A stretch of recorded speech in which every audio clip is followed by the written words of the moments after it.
ശ്രീമദ് ഭഗവത്ഗീത ഗീതാധ്യാനം.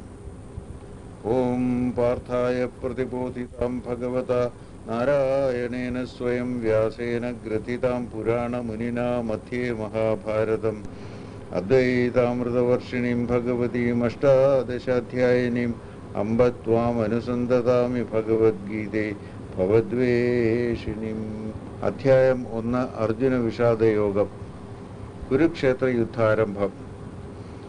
സഞ്ജയന് വ്യാസമഹർഷി കൊടുത്ത ദിവ്യമായ കാഴ്ചശക്തി കൊണ്ട് കുരുക്ഷേത്ര യുദ്ധത്തെക്കുറിച്ച് സവിസ്തരം പറയാൻ ധൃതരാഷ്ട്ര മഹാരാജാവ് നിർദ്ദേശിച്ചു. അതനുസരിച്ച് ദ്രോണാചാര്യരെ പാണ്ഡവ സൈന്യത്തെ നിരീക്ഷിക്കുന്നതിനായി ദുര്യോധനൻ ക്ഷണിച്ചതിനെപ്പറ്റി സഞ്ജയൻ മഹാരാജാവിനെ അറിയിച്ചു. പാണ്ഡവ സൈന്യത്തിലെ പ്രമുഖ പോരാളികളെ ദുര്യോധനൻ ദ്രോണാചാര്യർക്ക് പരിചയപ്പെടുത്തി. പിന്നീട് കൗരവ സൈന്യത്തിലെ പ്രധാന യോദ്ധാക്കളെയും അവരുടെ വീരകൃത്യങ്ങളെയും സാമർത്ഥ്യത്തെയും പറ്റി വിവരിച്ചു. കൗരവ സൈന്യം ബൃഹത്തും കീഴടക്കാൻ പറ്റാത്തതുമാണെന്നും പാണ്ഡവ സൈന്യം താരതമ്യേന ദുർബലമാണെന്നും അഭിപ്രായപ്പെട്ടു. ദുര്യോധനൻ എല്ലാ യോദ്ധാക്കളോടും ഭീഷ്മ പിതാമഹന്റെ ചുറ്റും അണിനിരക്കാൻ നിർദ്ദേശിച്ചു. ഉടൻ തന്നെ യുദ്ധ ആരംഭത്തെ കുറിക്കുന്നതിന് ഭീഷ്മർ തന്റെ ശംഖനാദം മുഴക്കി. തുടർന്ന് കൗരവ യോദ്ധാക്കളുടെ ശംഖധ്വനിയും യുദ്ധഭേരിയും കൊണ്ട് ദിക്കുകൾ മുഴങ്ങി. അതിനുശേഷം ശ്രീകൃഷ്ണ ഭഗവാന്റെയും അർജുന, ഭീമ, നകുല സഹദേവന്മാരുടെയും മറ്റ് പാണ്ഡവ സൈന്യ യോദ്ധാക്കളുടെയും ശംഖഭേരി കൊണ്ട് ദുര്യോധനാദികളെ സംഭ്രമിപ്പിക്കുന്ന വിധത്തിൽ ആകാശവും ഭൂമിയും മുഖരിതമായി. ഇരുചേരിയെയും ഒന്നിച്ച് നിരീക്ഷിക്കുവാനുള്ള അർജുനന്റെ ആഗ്രഹം. ധൃതരാഷ്ട്രരുടെ മക്കൾ യുദ്ധ തയ്യാറെടുപ്പോടെ നിൽക്കുന്നത് കണ്ട് ഇരു സൈന്യങ്ങളെയും നിരീക്ഷിക്കുന്നതിനായി അവയുടെ മധ്യത്തിൽ തന്റെ രഥം നിർത്തുന്നതിന് ശ്രീകൃഷ്ണനോട് അർജുനൻ അപേക്ഷിച്ചു.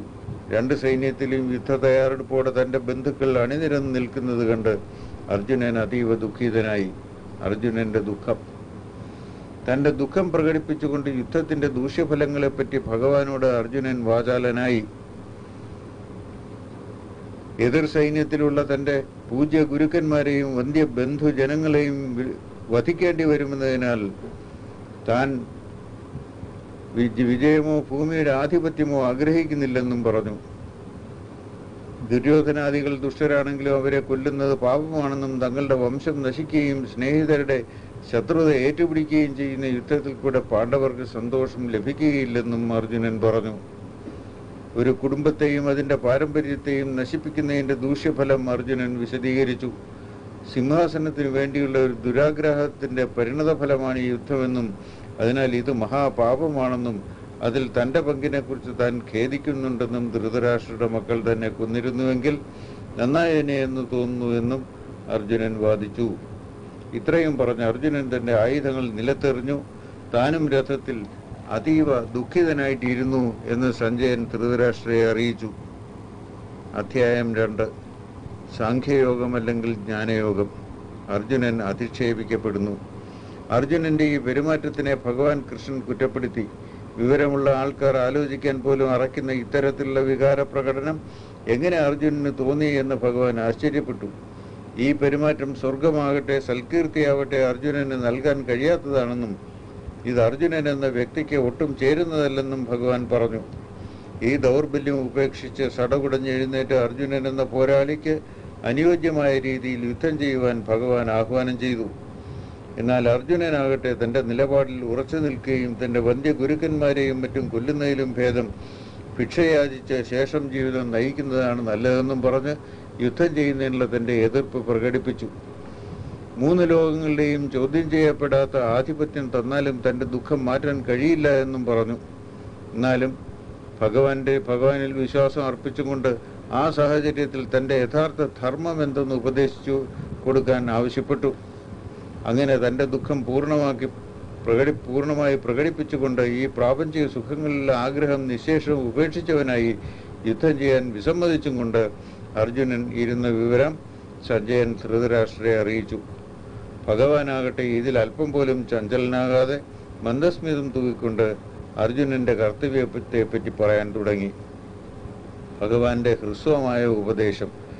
ആരെക്കുറിച്ചാണോ അർജുനൻ സങ്കടപ്പെടുന്നത് അവർ അത് അർഹിക്കുന്നവരല്ല എന്നും വിദ്വാൻമാർ മരിച്ചവരെക്കുറിച്ചോ ജീവിച്ചിരിക്കുന്നവരെക്കുറിച്ചോ ദുഃഖിക്കുന്നില്ല എന്നും അർജുനനോട് ഭഗവാൻ പറഞ്ഞു. ആത്മാവ് നിത്യമാണെന്നും വിഷയസുഖങ്ങൾ ഒരു താൽക്കാലിക പ്രതിഭാസം മാത്രമാണെന്നതിനാൽ കാര്യമായി ഗണിക്കേണ്ടതില്ല. അങ്ങനെയുള്ള താൽക്കാലിക സുഖദുഃഖങ്ങളെ ത്യജിക്കാനുള്ള കഴിവാണ് ഒരുവനെ അമരനാക്കുന്നത്. യഥാർത്ഥത്തിലുള്ളത് ഒരിക്കലും ഇല്ലാതെ വരില്ല. അസത്യത്തിന് ഒരിക്കലും നിലനിൽപ്പില്ല. ഇതാണ് സത്യാന്വേഷികൾ കണ്ടെത്തിയത്. സ്വയം നശ്വരമായ ശരീരങ്ങളെല്ലാം അനശ്വരമായ ശക്തിയുടേതാണെന്നും അതിനാൽ ഉണർവോടെ യുദ്ധം ചെയ്യാൻ അർജുനനെ ഭഗവാൻ ഉപദേശിച്ചു. ആത്മാവ് കൊല്ലുകയോ കൊല്ലപ്പെടുകയോ ചെയ്യുന്നു എന്ന് വിശ്വസിക്കുന്നവർ മൂഢന്മാരാണ് എന്ന് ഭഗവാൻ പറഞ്ഞു.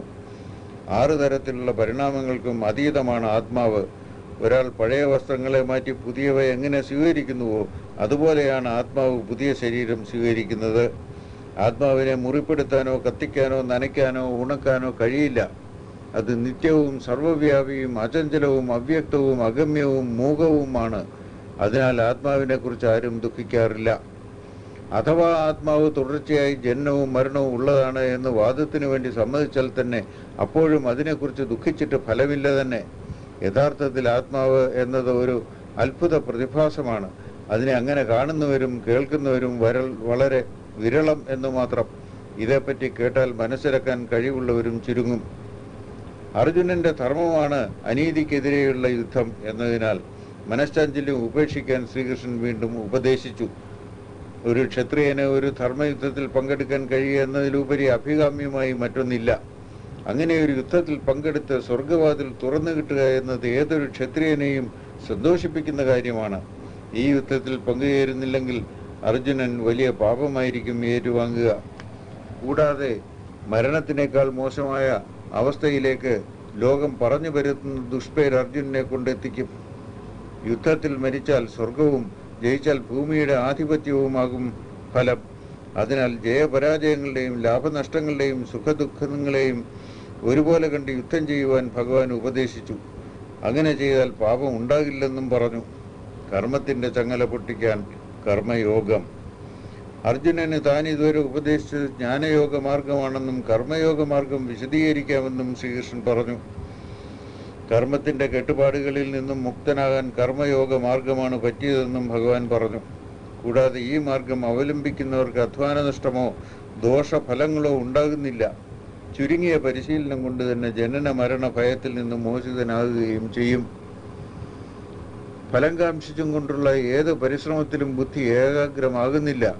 മറിച്ച് നിഷ്കാമകർമ്മം ശീലിക്കുന്നവന്റെ ബുദ്ധി സ്വാഭാവികമായും ഏകാഗ്രമാകുന്നു. സ്വർഗത്തിനപ്പുറം മറ്റൊന്നുമില്ല എന്ന് വിശ്വസിക്കുന്ന വൈദിക മാർഗികൾ ആശാപാശത്താൽ കെട്ടപ്പെടുന്നു.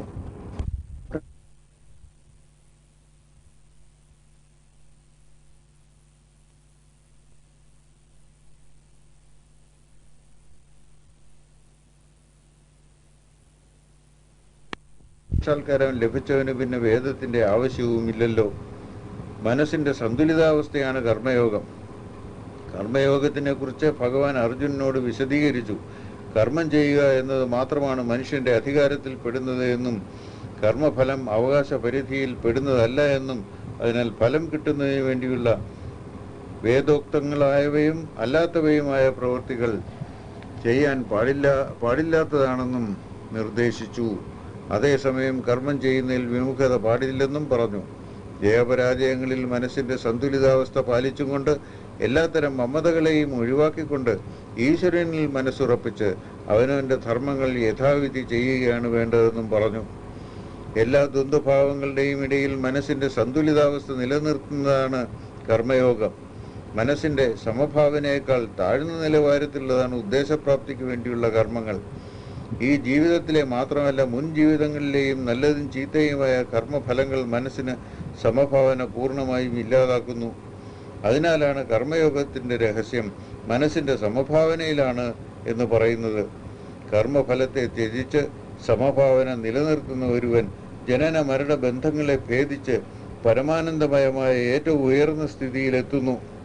പ്രാപഞ്ചിക കാര്യങ്ങളോടുള്ള വിമുഖത നിമിത്തം മനസ്സ് ശുദ്ധവും സ്ഫടികതുല്യവും ഉറച്ചതുമാകുന്നതോടെ ഈശ്വര സാക്ഷാത്കാരം ലഭ്യമാകുന്നു. അങ്ങനെയുള്ള ഒരാളെ എങ്ങനെ തിരിച്ചറിയാൻ കഴിയും എന്ന് അർജുനൻ ചോദിച്ചു. സമഭാവനയുള്ള മനസ്സിന്റെ ലക്ഷണങ്ങൾ: ദുഃഖങ്ങളിൽ ആടി ഉലയാത്തതും സുഖഭോഗങ്ങളിൽ ആസക്തി നിശേഷം നശിച്ചതും വികാരം, ഭയം, ക്രോധം എന്നിവയിൽ നിന്ന് പൂർണ്ണ മുക്തി നേടിയതും ആയ മനസ്സോടുകൂടിയവനെ ദൃഢചിത്തൻ എന്ന് പറയപ്പെടുന്നു. എല്ലാത്തിൽ നിന്നും ബന്ധമുക്തനായവനെയും നന്മയും തിന്മയും ആനന്ദമോ വെറുപ്പോ കൂടാതെ നേരിടുന്നവനെയും ദൃഢചിത്തൻ എന്ന് വിളിക്കപ്പെടുന്നു. ആമ അതിൻ്റെ അവയവങ്ങൾ എങ്ങനെ ഉള്ളിലേക്ക് വലിക്കുന്നുവോ അപ്രകാരം വിഷയവസ്തുക്കളിൽ നിന്ന് ഇന്ദ്രിയങ്ങളെ തൻ്റെ ഉള്ളിലേക്ക് വലിക്കുന്ന ആളെയും ദൃഢചിത്തൻ എന്ന് വിളിക്കപ്പെടുന്നു.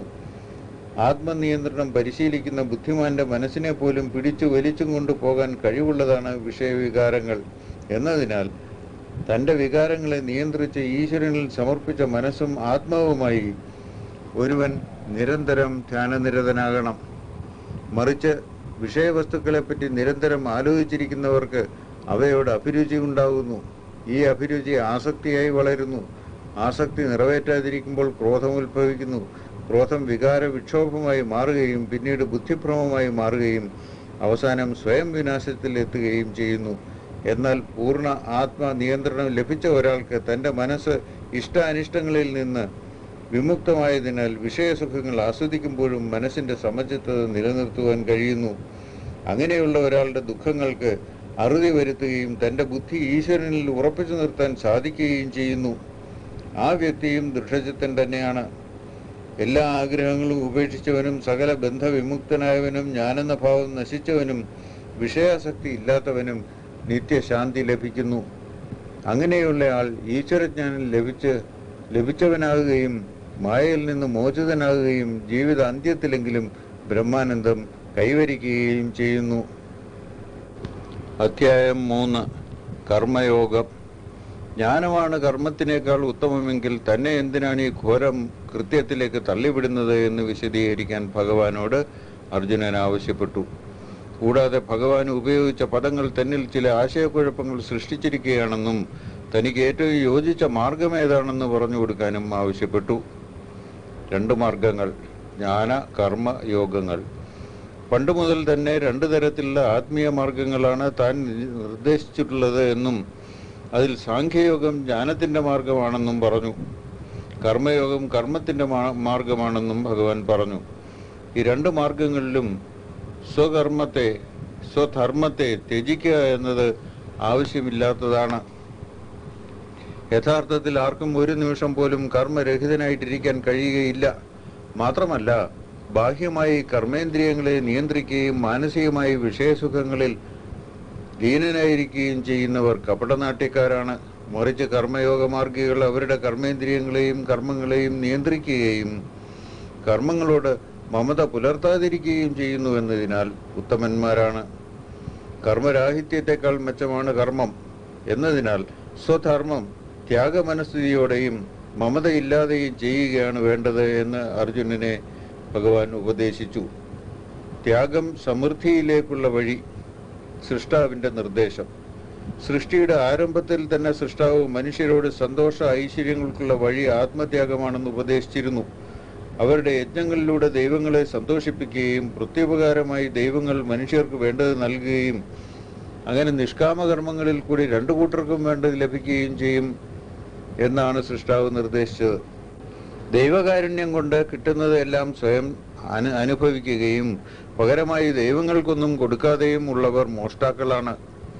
സന്മനസ്സുള്ളവർ യജ്ഞോപവീതം മാത്രമേ ഭുജിക്കുകയുള്ളൂ എന്നതിനാൽ അവർ പാപമുക്തരാകുന്നു. എല്ലാ ജീവജാലങ്ങളുടെയും നിലനിൽപ്പ് ആഹാരത്തിലും, ആഹാരത്തിൻ്റെ നിലനിൽപ്പ് മഴയിലും, മഴ യജ്ഞത്തിലും, യജ്ഞം വൈദിക ധർമ്മത്തിലും ആണ്. വേദമാകട്ടെ സാക്ഷാൽ ഈശ്വര മുഖത്തു നിന്ന് ഉത്ഭവിച്ചതുമാണ്. അതിനാൽ യജ്ഞത്തിൽ ദൈവസാന്നിധ്യം ഉണ്ടാകുന്നു. പ്രകൃതിയുടെ ചാക്രിയ നിയമത്തെ അനുസരിക്കാത്തവർ പാപം ചെയ്യുന്നവരാണ്. അവരുടെ ജീവിതം വ്യർത്ഥമാണ് എന്നിങ്ങനെ ഭഗവാൻ വിശദീകരിച്ചു. നിഷ്കാമമായി സ്വധർമ്മം ചെയ്യുക. തന്നിൽ തന്നെ തൃപ്തിയും സന്തോഷവും അനുഭവിക്കുന്ന ഒരാൾക്ക് കർമ്മം ചെയ്യേണ്ട ആവശ്യകതയേ ഇല്ല. അങ്ങനെയുള്ളവർ കർമ്മങ്ങൾ ചെയ്യുന്നതിലോ ചെയ്യാതിരിക്കുന്നതിലോ ഒരു പ്രയോജനവും കാണുന്നില്ല. എന്നിരുന്നാലും കർമ്മനിരതരായിരിക്കുന്നു. എന്ന് മാത്രമല്ല, മറ്റാരുടെയും ഒരു തരത്തിലുള്ള സഹായവും അവർക്ക് ആവശ്യമില്ല. അതുപോലെ അർജുനൻ മമത ഒഴിവാക്കി സ്വധർമ്മം ചെയ്ത് അതുവഴി ഏറ്റവും ഉയർന്ന നിലയിൽ എത്തുന്നതിന് ഭഗവാൻ ഉപദേശിച്ചു. അങ്ങനെ ശ്രേഷ്ഠമായ നിലയിലെത്തിയ ജനക മഹാരാജാവിൻ്റെയും മറ്റു ഉദാഹരണങ്ങൾ ചൂണ്ടിക്കാട്ടി. മഹാന്മാർ ചെയ്യുന്ന പോലെ ലോകത്തിന്റെ രീതി മനസ്സിൽ വെച്ചുകൊണ്ട് വേണം കർമ്മം ചെയ്യാൻ. കാരണം മഹാന്മാരുടെ പ്രവൃത്തി എങ്ങനെയോ അതിനെ അനുകരിക്കാൻ ശ്രമിക്കുകയാണ് ബാക്കിയുള്ളവർ ചെയ്യുന്നത്. തനിക്ക് 3 ലോകങ്ങളിലും പ്രവൃത്തി ചെയ്ത് നേടുന്നതിനൊന്നുമില്ല എന്നിരിക്കെ എപ്പോഴും കർമ്മനിരതനായിരിക്കുകയാണ് എന്ന് ഭഗവാൻ പറഞ്ഞു. അങ്ങനെയല്ലായിരുന്നുവെങ്കിൽ മറ്റുള്ളവരും തന്നെ അനുകരിച്ച് ലോകത്തിന് വലിയ നാശം ഉണ്ടാക്കി വെച്ചേനെ. അതിന് കാരണക്കാരാവാൻ സ്വാഭാവികമായും താൻ ആഗ്രഹിക്കുന്നില്ല എന്ന് ഭഗവാൻ പറഞ്ഞു. മൂഢന്മാർ ഫലേച്ഛയോടുകൂടി കർമ്മം ചെയ്യുമ്പോൾ മഹാന്മാർ നിഷ്കാമമായി കർമ്മം ചെയ്യുന്നു. ഇതാണ് വ്യത്യാസം. ഈ ലോകം നിലനിർത്തുന്നതിന് വേണ്ടിയാണ് രണ്ടുപേരും കർമ്മനിരതരാകുന്നത്. അതേസമയം മൂഢന്മാരുടെ മനസ്സിനെ കലുഷിതമാക്കി അവരെ കർമ്മത്തിൽ നിന്ന് പിന്തിരിപ്പിക്കുന്ന നിലയിൽ മഹാന്മാർ പ്രവർത്തിച്ചു കൂടാത്തതാണ്. യഥാർത്ഥത്തിൽ താനാണ് കർമ്മം ചെയ്യുന്ന ആൾ എന്ന് മൂഢൻ വിചാരിക്കുന്നുവെങ്കിലും മനസ്സ്, ഇന്ദ്രിയങ്ങൾ എന്നിവയിൽ കൂടി പ്രകൃതിയാണ് ഈ പ്രവൃത്തികളെല്ലാം ചെയ്യുന്നത്. ഈ നിജസ്ഥിതി മനസ്സിലാക്കിയവന് കർമ്മവുമായിട്ടുള്ള ബന്ധം അറ്റുപോകും. ബുദ്ധിയും ഭക്തിയും ഉള്ളവർ ഈ ഉപദേശങ്ങൾ സ്വീകരിച്ച് പ്രവർത്തിക്കുന്ന പക്ഷം സകല ബന്ധങ്ങളിൽ നിന്നും മുക്തരാകുന്നു. മറ്റുള്ളവർ മുക്തരാകാതെ ബന്ധങ്ങളിൽ പെട്ടുവിഴലുന്നു. എല്ലാ ജീവജാലങ്ങളുടെ പ്രവൃത്തികളും അവയുടെ വാസന അനുസരിച്ചാണ്. അവരെ അതിൽ നിന്ന് മാറ്റുന്നതിന് ബാഹ്യപ്രേരണകൾക്ക് ശക്തി ഇല്ല തന്നെ. 2 മുഖ്യ ശത്രുക്കൾ: ആകർഷണ വികർഷണങ്ങൾ. ആകർഷണവും വികർഷണവും എല്ലാ വിഷയവസ്തുക്കളുമായി ബന്ധപ്പെട്ടിരിക്കുകയാണ് എന്ന് ഭഗവാൻ പറഞ്ഞു. മനുഷ്യ മനസ്സിന്റെ മോചനത്തിന് തടസ്സമായി നിൽക്കുന്ന 2 പ്രധാന ശത്രുക്കളാണ് അവ. അതിനാൽ അവ തന്റെ മനസ്സിനെ ഉലയ്ക്കുന്നതിന് മനുഷ്യൻ ഒരു സമയത്തും അനുവദിച്ചുകൂടാത്തതാണ്. അവനവന്റെ കർത്തവ്യം ഇഷ്ടാനിഷ്ടങ്ങൾ നോക്കാതെ ചെയ്യുകയാണ് പ്രധാനം. മറ്റൊരാളുടെ പ്രവൃത്തി താരതമ്യേന പ്രധാനം എന്ന് തോന്നുന്നുവെങ്കിലും അതിനേക്കാൾ അവനവന്റെ കടമ ചെയ്യുകയാണ് അഭികാമ്യം. തന്റെ കടമ മാറ്റിവെച്ചിട്ട് മറ്റൊരാളുടെ കടമ ചെയ്യുന്നത് ഉത്തമമല്ല. മറിച്ച് തന്റെ കടമ നിർവഹിക്കുമ്പോൾ ഒരുവൻ മരിച്ചാലും പുണ്യം ലഭിക്കുന്നു. ആസക്തിയാൽ ജ്ഞാനം ആവരണം ചെയ്യപ്പെടുന്നു. ആസക്തി രാജസിക ഭാവവുമായി ചേർന്ന് ക്രോധമായി മാറുന്നു എന്ന് മാത്രമല്ല, അത് ദൂഷിത ഫലങ്ങളെ ഉണ്ടാക്കുന്നതും ഒരിക്കലും പൂർണ്ണ തൃപ്തിയിൽ എത്തിക്കാൻ കഴിയാത്തതുമാണ്. അതിനാൽ ആസക്തി എന്നത് ശത്രുവാണ്. പുകയാൽ തീയും അഴുക്കിനാൽ കണ്ണാടിയും നവജാത ശിശുവിന് മൂടയും എന്ന പോലെ ബുദ്ധിമാന്മാരിൽ പോലും ആസക്തിയാൽ വിദ്യയും ആവരണം ചെയ്യപ്പെട്ടിരിക്കുന്നു. ആസക്തിയുടെ ഇരിപ്പിടം എന്ന് പറയുന്ന ഇന്ദ്രിയങ്ങളിലും മനസ്സിലും ബുദ്ധിയിലും ആകുന്നു. ആത്മാവിൽ നിന്ന് പുറപ്പെടുന്ന ജ്ഞാനപ്രകാശത്തെ ആസക്തി തടഞ്ഞു നിർത്തുന്നു. അതിനാൽ അർജുനനോട് തന്റെ ഇന്ദ്രിയാദികളെ നിയന്ത്രിച്ച് സത്യത്തിന്റെ വെളിച്ചത്തിന് മറയിടുന്ന ആസക്തി എന്ന ശത്രുവിനെ ഇല്ലാതാക്കുന്നതിന് ഭഗവാൻ നിർദ്ദേശിച്ചു. ഇന്ദ്രിയങ്ങളാണ് ശരീരത്തിനേക്കാൾ പ്രധാനമെന്നും മനസ്സ് ഇന്ദ്രിയങ്ങളെക്കാൾ പ്രധാനമെന്നും ബുദ്ധി മനസ്സിനേക്കാൾ പ്രധാനമെന്നും ആത്മാവാണ് പരമപ്രധാനമെന്നും അത് മനസ്സിലാക്കി മനസ്സിനെ കീഴടക്കി ശത്രുവായ ആസക്തിയെ വളരെ പടിപ്പെട്ടാണെങ്കിലും നിഗ്രഹിക്കുകയും വേണം എന്ന് ഭഗവാൻ ഉപദേശിച്ചു. അധ്യായം 4: ജ്ഞാനയോഗവും കർമ്മയോഗവും. കർമ്മയോഗം ഭഗവാന്റെ ഉപദേശം. ഭഗവാൻ സ്വയം സൂര്യഭഗവാന് ഉപദേശിച്ചു കൊടുത്തതാണ് കർമ്മയോഗം. സൂര്യൻ തന്റെ മകൻ മനുവിനും മനു തന്റെ മകൻ ഇക്ഷ്വാകുവിനും അത് പഠിപ്പിച്ചിരുന്നു. അങ്ങനെ രാജർഷിമാർക്ക് പരിചിതമായിരുന്ന കർമ്മയോഗം തലമുറകൾ കൈമാറി വന്നതാണ്. എന്നാൽ അത് കാലം ചെന്നപ്പോൾ അപ്രത്യക്ഷമായി. അതീവ രഹസ്യമായ കർമ്മയോഗ സിദ്ധാന്തം തന്റെ ഭക്തനും സഖാവുമായ അർജുനന് ശ്രീകൃഷ്ണൻ ഉപദേശിച്ചു കൊടുത്തു. തന്റെ കാലഘട്ടത്തിൽ ഉണ്ടായിരുന്ന ശ്രീകൃഷ്ണൻ അതിനും എത്രയോ പുരാതന കാലഘട്ടത്തിലുണ്ടായ സൂര്യഭഗവാന് ഉപദേശിച്ചു കൊടുത്തു എന്ന് പറഞ്ഞതിൽ അർജുനൻ ആശ്ചര്യം പ്രകടിപ്പിച്ചു. ഇതിന്റെ വിശദീകരണമായി ഭഗവാനും അർജുനനും അനേകം മുൻ ജന്മങ്ങളിൽ കൂടി കടന്നുപോയവരായിരുന്നുവെന്നും അർജുനക്കാര്യം ഓർമ്മയില്ലെങ്കിലും തനിക്ക് ഓർമ്മയുണ്ടെന്നും ഭഗവാൻ പ്രതികരിച്ചു. താൻ എല്ലാ ജീവജാലങ്ങളുടെയും അധിപനും ജനന മരണത്തിന് അതീതനും ആണ് എങ്കിലും പ്രകൃതിയെ തന്റെ നിയന്ത്രണത്തിൽ നിർത്തിക്കൊണ്ട് തന്റെ തന്നെ യോഗമായാൽ താൻ ജനനമെടുക്കുകയാണ് ചെയ്യുന്നത്. യുഗയുഗാന്തരങ്ങളായി എപ്പോഴെല്ലാം ധർമ്മത്തിന് അധപ്പതനം ഉണ്ടായിട്ടുണ്ട്, അധർമ്മത്തിന് പ്രാബല്യം സിദ്ധിച്ചിട്ടുണ്ട്, അപ്പോഴെല്ലാം താൻ അവതരിച്ചിട്ടുണ്ട്. ദുഷ്ടനിഗ്രഹവും ശിഷ്ട സംരക്ഷണവും ചെയ്ത് ധർമ്മത്തെ പുനഃസ്ഥാപിക്കുവാൻ വേണ്ടിയാണത്. ഭഗവാന്റെ ജനനവും പ്രവൃത്തികളും ദൈവീകമായ രീതിയിൽ തന്നെയാണ്. ഈ വസ്തുത മനസ്സിലാക്കുന്നയാൾ മരണത്തിലേക്കല്ല ഭഗവാങ്കിലേക്കാണ് എത്തുക. വികാരം, ഭയം, ക്രോധം എന്നിവയെ നശിപ്പിച്ച് ഭഗവാനിൽ സ്വയം അർപ്പിച്ച് തപസ്സിനാൽ ശുദ്ധീകരിക്കപ്പെട്ടവരായ പലരും ഭഗവാനിൽ ലയിച്ചിട്ടുണ്ട്. എല്ലാവരും എക്കാലവും ഭഗവാനിലേക്കുള്ള വഴിയിൽ കൂടി തന്നെയാണ് പോയിക്കൊണ്ടിരിക്കുന്നത്. ഏത് രൂപത്തിൽ ഭഗവാനെ അന്വേഷിക്കുന്നുവോ ആ രൂപത്തിൽ അദ്ദേഹം പ്രകടമാകുന്നു. ചിലർ ഫലേച്ഛയോടെ നിർദ്ദേശിക്കപ്പെട്ട രീതിയിൽ കർമ്മം ചെയ്യുകയും വിജയിക്കുകയും ചെയ്യുന്നു. മനുഷ്യ സമൂഹത്തെ ഗുണപ്രധാനമായി നാലായി ഭഗവാൻ തരംതിരിച്ചു. അങ്ങനെ നാലായി വിഭജിച്ചത് ഭഗവാനാണെങ്കിലും അദ്ദേഹം സ്വയം കർമ്മം ഒന്നും ചെയ്യുന്നില്ല. അദ്ദേഹത്തിന് ഫലേച്ഛയില്ല. അതിനാൽ കർമ്മം ചെയ്യുമ്പോഴും ബന്ധിതനല്ല. മാത്രമല്ല, അക്കാര്യം മനസ്സിലാക്കുന്ന ഒരാൾ പോലും കർമ്മത്താൽ ബന്ധിതനാകുന്നില്ല എന്നതാണ് വാസ്തവം. പുരാതന കാലം മുതൽക്കേ മോക്ഷാർത്ഥികൾ സ്വീകരിച്ചിരുന്ന മാർഗമാണ് അത്. മമത ഒഴിവാക്കുക. കർമ്മത്തെയും കർമ്മരാഹിത്യത്തെയും പറ്റി പലർക്കും ആശയക്കുഴപ്പം ഉള്ളതുകൊണ്ടും അർജുനനെ കർമ്മബന്ധത്തിൽ നിന്ന് വിമുക്തനാക്കുന്നതിനു വേണ്ടിയും ഭഗവാൻ അതിനെപ്പറ്റി പ്രതിപാദിച്ചു. നിഷേധിക്കപ്പെട്ട കർമ്മങ്ങളെക്കുറിച്ചും അറിഞ്ഞിരിക്കേണ്ടതാണ് എന്നും ഭഗവാൻ പറഞ്ഞു. ഏതൊരു യോഗിക്ക് കർമ്മത്തിൽ കർമ്മരാഹിത്യത്തെയും മറിച്ചും കാണുവാൻ കഴിയുന്നുവോ ആ യോഗി പ്രാപഞ്ചിക മോഹങ്ങളിൽ നിന്ന് വിമുക്തനാകുന്നുവെന്നും ഭഗവാൻ പറഞ്ഞു. കർമ്മഫലേച്ഛ ഉപേക്ഷിക്കുന്ന ഒരാൾ പ്രാപഞ്ചിക വസ്തുക്കളെ ഒരു തരത്തിലും ആശ്രയിക്കുന്നില്ല എന്നതിനാൽ സംതൃപ്തനാണ്. മാത്രമല്ല, കർമ്മനിരതനായിരിക്കുമ്പോഴും യഥാർത്ഥത്തിൽ കർമ്മം ഒന്നും ചെയ്യാത്തവനായി നിലകൊള്ളുന്നു. മനസ്സിനെയും ശരീരത്തിനെയും കീഴ്പ്പെടുത്തി സുഖഭോഗങ്ങളെല്ലാം ഉപേക്ഷിച്ച് മോഹമുക്തനായി തന്റെ ശാരീരിക കർമ്മങ്ങൾ മാത്രം ആര് അനുഷ്ഠിക്കുന്നുവോ ആ യോഗിയെ പാപം സ്പർശിക്കുന്നതേയില്ല. ഏത് കർമ്മയോഗിയാണോ സ്വയം ഒന്നും ആഗ്രഹിക്കാതെ കിട്ടുന്നത് കൊണ്ട് മാത്രം സംതൃപ്തനും അസൂയ തീണ്ടാത്തവനും ജയാപജയങ്ങൾ തുടങ്ങിയ ദ്വന്ദ്ഭാവങ്ങൾക്ക് അതീതനും ആകുന്നത്, അദ്ദേഹം കർമ്മബന്ധ വിമുക്തൻ ആകുന്നു. യജ്ഞങ്ങളുടെ മഹത്വം. യജ്ഞം എന്ന നിലയിൽ മാത്രം തന്റെ കർമ്മങ്ങളെ ആര് കാണുന്നുവോ, ആരുടെ മനസ്സാണോ ആത്മജ്ഞാനത്തിൽ ഉറച്ചിരിക്കുന്നത്, ശരീരമാണ് ഞാനെന്ന വിചാരം ആർക്കാണോ ഇല്ലാത്തത്, ആരാണോ സർവബന്ധങ്ങളിൽ നിന്നും മുക്തനായിരിക്കുന്നത്, അയാളുടെ കർമ്മങ്ങളെല്ലാം താനെ ഉരുകി ഇല്ലാതെയാകുന്നു എന്ന് ഭഗവാൻ ഉപദേശിച്ചു. ബ്രഹ്മത്തെ യജ്ഞരൂപത്തിൽ കാണുന്ന ഒരു പരിശീലകന് ഹവിസിനെയും അഗ്നിയെയും അർപ്പണത്തെയും ആഹുതി ചെയ്യുന്ന ആളിനെയും യജ്ഞഫലത്തെയും എല്ലാം ബ്രഹ്മനായിട്ട് കാണപ്പെടുന്നു. ചിലർ യജ്ഞ അർപ്പണത്തെ ദൈവാർപ്പണമായി കാണുന്നു. ചിലർ അവനവനെ തന്നെ അർപ്പിക്കുന്നതായിട്ട് കാണുന്നു. മറ്റു ചിലർ കാഴ്ചശക്തിയെയും ചിലർ ശ്രവണശക്തിയെയും യജ്ഞാഗ്നിയിൽ ഹോമിക്കുന്നതായി കരുതുന്നു. ചിലർ പഞ്ചവായുക്കളെ ഹോമാഗ്നിയിൽ അർപ്പിക്കുന്നതായി സങ്കല്പിക്കുന്നു. ചിലർ യോഗാഭ്യാസ പരിശീലനത്തിൽ കൂടി യജ്ഞം ചെയ്യുന്നതായി സങ്കല്പിക്കുന്നു. മറ്റു ചിലരാകട്ടെ വേദാധ്യയനം തന്നെ യജ്ഞമായി കരുതുന്നു. ചിലർ കഠിന വ്രത അനുഷ്ഠാനങ്ങൾ ചെയ്യുന്നു. ചിലർ പ്രാണായാമ പരിശീലനത്തെ യജ്ഞമായി കരുതുന്നു. ഇവരെല്ലാം തന്നെ ആകട്ടെ യജ്ഞത്തിന്റെ യഥാർത്ഥ അർത്ഥം മനസ്സിലാക്കി താങ്കളുടെ പാപങ്ങളെ കത്തിച്ചു കളയുകയാണ് ചെയ്യുന്നത്.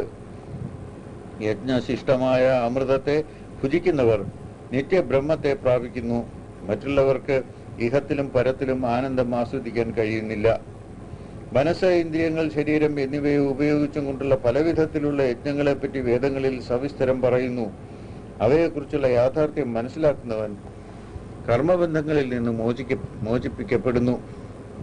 വസ്തുക്കളെ ഹോമിക്കുന്നതിനേക്കാൾ ഉത്തമം ജ്ഞാനത്തെ ഹോമിക്കുക എന്നതാണ്. ആത്മസാക്ഷാത്കാരം ലഭിച്ച ആളിൽ നിന്ന് തന്റെ സേവനത്താൽ സംതൃപ്തമായ മനസ്സോടെ ഇരിക്കുമ്പോൾ അവയെപ്പറ്റിയുള്ള യഥാർത്ഥ ജ്ഞാനം സമ്പാദിക്കുകയാണ് ശിഷ്യൻ ചെയ്യേണ്ടത്. ആത്മസാക്ഷാത്കാരം ലഭിക്കുന്നതോടെ അവിദ്യ പാടെ മറയുന്നു. അപ്പോൾ ആദ്യം തന്റെ ആത്മാവിലും അതിനുശേഷം ദൈവത്തിങ്കലും സകല ചരാചരങ്ങളെയും ആ ജ്ഞാനത്തിന്റെ പ്രകാശത്തിൽ കാണാൻ കഴിയുന്നു. അത് പാപമാകുന്ന സമുദ്രത്തിന്റെ മറുകരയിലേക്ക് ഏറ്റവും വലിയ പാപിയെ പോലും സുരക്ഷിതമായി എത്തിക്കുന്നു. വിറക് കത്തിച്ച് ചാമ്പലാക്കാൻ അഗ്നിക്ക് കഴിയുന്നത് പോലെ ആ ജ്ഞാനത്തിനും അത് കഴിയുന്നു. ജ്ഞാനത്തെ പോലെ ശുദ്ധീകരിക്കാൻ കഴിവുള്ള മറ്റൊന്നില്ല. കർമ്മയോഗ പരിശീലനം കൊണ്ട് ഹൃദയശുദ്ധി വന്ന ഒരാൾക്ക് ക്രമേണ സത്യത്തിന്റെ പ്രകാശം കാണാൻ കഴിയുന്നു. തന്റെ ഇന്ദ്രിയങ്ങളെ നിയന്ത്രിച്ചും കൊണ്ട് പൂർണ്ണ വിശ്വാസം അർപ്പിച്ച് കർമ്മയോഗം പരിശീലിക്കുന്ന ഒരാൾക്ക് ജ്ഞാനലബ്ധി സുഗമമാകുന്നു. അങ്ങനെ സത്യത്തെ അറിഞ്ഞവൻ നിത്യശാന്തിയും ഈശ്വര സാക്ഷാത്കാരവും ലഭ്യമാകുന്നു. വിവേചരഹിതനും അവിശ്വാസിയും സംശയാലുവുമായ ആൾക്ക് ആത്മീയമായി മുന്നേറാൻ കഴിയുകയില്ല. സംശയാലുക്കൾക്ക് നാശമേ ഉണ്ടാകുള്ളൂ. എല്ലാ കർമ്മങ്ങളും ഭഗവാങ്കൽ അർപ്പിക്കുക. തൻ്റെ സംശയങ്ങളെ സ്വബുദ്ധി ഉപയോഗിച്ച് ദൂരീകരിക്കുന്നവനും ദൃഢചിത്തനും കർമ്മയോഗ സിദ്ധാന്തം അനുസരിച്ച് തൻ്റെ കർമ്മങ്ങളെയെല്ലാം ഭഗവാങ്കൽ സമർപ്പിച്ചവനുമായ വ്യക്തിയെ കർമ്മഫലം തീണ്ടുന്നേയില്ല. അതിനാൽ അർജുനന്റെ മനസ്സിലെ സംശയമാകുന്ന അജ്ഞാനത്തെ ബുദ്ധി എന്ന വാളൽ വെട്ടിനുറുക്കി കർമ്മയോഗത്തിൽ കൂടി സമഭാവന കൈവരിച്ച് ചടകുടഞ്ഞ് എഴുന്നേറ്റ് ധർമ്മയുദ്ധത്തിന് തയ്യാറാകുവാൻ ഭഗവാൻ ആഹ്വാനം ചെയ്തു. അധ്യായം 5 കർമ്മജ്ഞാന യോഗങ്ങൾ. ഭഗവാൻ ആദ്യം സംഖ്യ അല്ലെങ്കിൽ ജ്ഞാന യോഗത്തെക്കുറിച്ചും പിന്നീട് കർമ്മയോഗത്തെക്കുറിച്ചും പറഞ്ഞു കൊടുത്തതിൽ നിന്ന് തനിക്ക് ഏറ്റവും യോജിച്ച മാർഗം ഏതാണ് എന്ന് അർജുനൻ ചോദിച്ചു. താരതമ്യേന ലളിതമായ മാർഗം കർമ്മയോഗം. രണ്ട് മാർഗങ്ങളും നിത്യമായ ആനന്ദത്തിലേക്കാണ് നയിക്കുന്നത് എന്ന് പറഞ്ഞിട്ട് കർമ്മയോഗ മാർഗമാണ് ഉത്തമം എന്ന് അർജുനനോട് ഉപദേശിച്ചു. അതിന് കാരണം മറ്റൊന്നുമല്ല, അത് പരിശീലിക്കാൻ വളരെ സുഗമമായ ഒരു മാർഗമാണ്. ഒരു കർമ്മയോഗി ഒന്നിനെയും വെറുക്കുന്നില്ല, ഒന്നും ആഗ്രഹിക്കുന്നില്ല എന്നതിനാൽ ഈ പ്രപഞ്ചത്തിലുള്ളതിനെ എല്ലാം ത്യജിച്ച ഒരാളുമായി തുലനം ചെയ്യാം. ദ്വന്ദ്വഭാവങ്ങളുടെ സ്വാധീനത്തിൽ നിന്ന് മോചിതനായ ഒരാൾ ബന്ധങ്ങളിൽ നിന്ന് തന്നെ മോചനം ലഭിച്ച ആളാണ് എന്നും ഭഗവാൻ പറഞ്ഞു. രണ്ട് മാർഗങ്ങളും രണ്ടു വഴിക്ക് പോകുന്നതാണെന്നും തികച്ചും വ്യത്യസ്തങ്ങളായ ഫലങ്ങളാണ് തരുന്നതെന്നും വിശ്വസിക്കുന്ന ആൾ മൂഢനാണ്. ഏതെങ്കിലും ഒരു മാർഗത്തിൽ ഉറച്ചു മുന്നേറുന്ന ആൾക്ക് രണ്ടിൻ്റെയും ഫലം, അതായത് ഈശ്വര സാക്ഷാത്കാരം ലഭിക്കുന്നു. സാഖ്യയോഗിക്ക് ലഭിക്കുന്ന പരമമായ പദം കർമ്മയോഗിക്കും ലഭിക്കുന്നു. രണ്ട് മാർഗങ്ങൾക്കും ഒരേ ഫലം തന്നെയാണ് എന്ന് അറിയുന്ന ആളാണ് വിദ്വാൻ. സാഖ്യയോഗത്തിൽ മുന്നേറുവാൻ വിഷമമാണ്. എന്നാൽ കർമ്മയോഗി തന്റെ മനസ്സിനെ ഭഗവത്പാദത്തിൽ അർപ്പിച്ചിട്ട് ബ്രഹ്മപദം പെട്ടെന്ന് കൈവരിക്കുന്നു. ഏതൊരു കർമ്മയോഗി മനസ്സിനെ കീഴ്പ്പെടുത്തി ഇന്ദ്രിയങ്ങളെ നിയന്ത്രിച്ച് ഹൃദയശുദ്ധി നേടി എല്ലാ ജീവജാലങ്ങളിലെയും ഈശ്വരഭാവത്തെ സമഭാവനയോടുകൂടി കാണുന്നുവോ അദ്ദേഹം കർമ്മങ്ങളെല്ലാം ചെയ്തുകൊണ്ടിരിക്കെ തന്നെ ബന്ധവിമുക്തനാകുന്നു. സത്യമറിഞ്ഞ് സാഖ്യയോഗിക്ക് തന്റെ വിഷയേന്ദ്രിയങ്ങൾ വിഷയവസ്തുക്കളുമായി ബന്ധപ്പെടുമ്പോഴും താൻ ഒന്നും ചെയ്യുന്നില്ല എന്ന് വിശ്വസിക്കേണ്ടിയിരിക്കുന്നു. തന്റെ കർമ്മങ്ങളെല്ലാം ഈശ്വരനിൽ അർപ്പിച്ച് കെട്ടുപാടുകൾ ഉപേക്ഷിച്ച് കർമ്മം ചെയ്യുന്ന ആളിനെ വെള്ളം താമരയിലെ എന്ന പോലെ പാപം സ്പർശിക്കാതെ ഇരിക്കുന്നു. കർമ്മയോഗികൾ തന്റെ ഇന്ദ്രിയങ്ങൾ, മനസ്സ്, ബുദ്ധി, ശരീരം എന്നിവ കൊണ്ട് മാത്രം ആത്മശുദ്ധീകരണത്തിനു വേണ്ടി കെട്ടുപാടുകളും അഹംഭാവവും ഉപേക്ഷിച്ച് കർമ്മങ്ങൾ ചെയ്യുന്നു. കർമ്മയോഗി തന്റെ കർമ്മഫലങ്ങളെ ഭഗവത്പാദത്തിൽ അർപ്പിച്ചിട്ട് ഈശ്വര സാക്ഷാത്കാരം നേടിയിട്ട് നിത്യശാന്തി പ്രാപിക്കുന്നു. മറിച്ച് സ്വാർത്ഥ താല്പര്യത്തോടുകൂടി കർമ്മഫലത്തിൽ ആഗ്രഹിച്ചുകൊണ്ട് പ്രവൃത്തി ചെയ്യുന്നയാൾ കെട്ടുപാടിൽ അല്ലെങ്കിൽ ബന്ധനത്തിൽ പെടുന്നു. ആത്മസംയമനം പരിശീലിക്കുന്ന ഒരു സാഖ്യയോഗി താനൊന്നും ചെയ്യുന്നില്ലെന്നും കർമ്മം ചെയ്യുന്നത് നവദ്വാരപുരിയായ തന്റെ ശരീരമാണെന്നും മനസ്സിലാക്കി സച്ചിദാനന്ദമയമായ ഈശ്വരനിൽ സ്ഥിതി ചെയ്യുന്നു. കർമ്മങ്ങൾ എന്താണെന്നോ ആര് ചെയ്തതാണെന്നോ ആ കർമ്മങ്ങളുടെ ഫലങ്ങൾ എന്താണെന്നോ നിശ്ചയിക്കുന്ന ഈശ്വരൻ നേരിട്ടല്ല, അത് പ്രകൃതിയുടെ ധർമ്മമാണ്. സർവവ്യാപിയായ ഈശ്വരൻ ആരുടെയും പുണ്യമോ പാപമോ സ്വീകരിക്കുന്നില്ല. അവിദ്യയാൽ അറിവ് മറയ്ക്കപ്പെട്ടിരിക്കുന്നതിനാൽ എല്ലാവരും ഒരു തെറ്റായ നിഗമനത്തിലാണ്.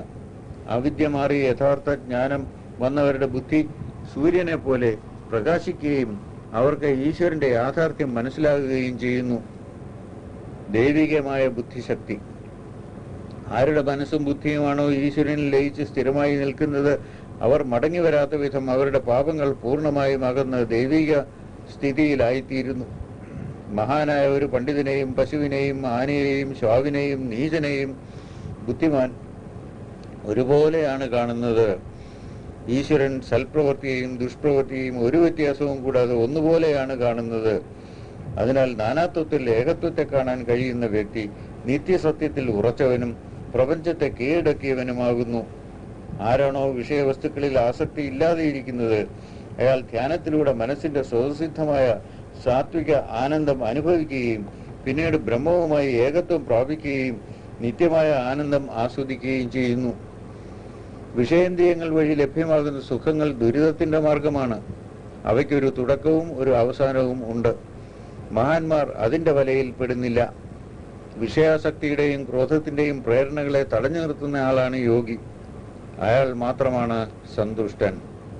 അങ്ങനെ സംതൃപ്തനും സന്തുഷ്ടനുമായ ഒരു യോഗി ഉൾവെളിച്ചത്തിൽ ആത്മാവുമായി രമിക്കുകയും നിത്യശാന്തി പ്രദായകനായ ബ്രഹ്മവുമായി ഏകത്വം പ്രാപിക്കുകയും ചെയ്യുന്നു. ഏതൊരു യോഗിയുടെ പാപങ്ങളെല്ലാം തുടച്ച് മാറ്റപ്പെടുന്നുവോ, മനസ്സിന്റെ സംശയങ്ങളെല്ലാം ദൂരീകരിക്കപ്പെടുന്നുവോ, ദൈവത്തിങ്കൽ സ്ഥിരപ്രതിഷ്ഠനായോ മറ്റുള്ളവരുടെ സേവനത്തിൽ മുഴുകുന്നുവോ, അയാൾ നിത്യശാന്തി പ്രദായകമായ ബ്രഹ്മപദത്തിൽ എത്തിച്ചേരുന്നു.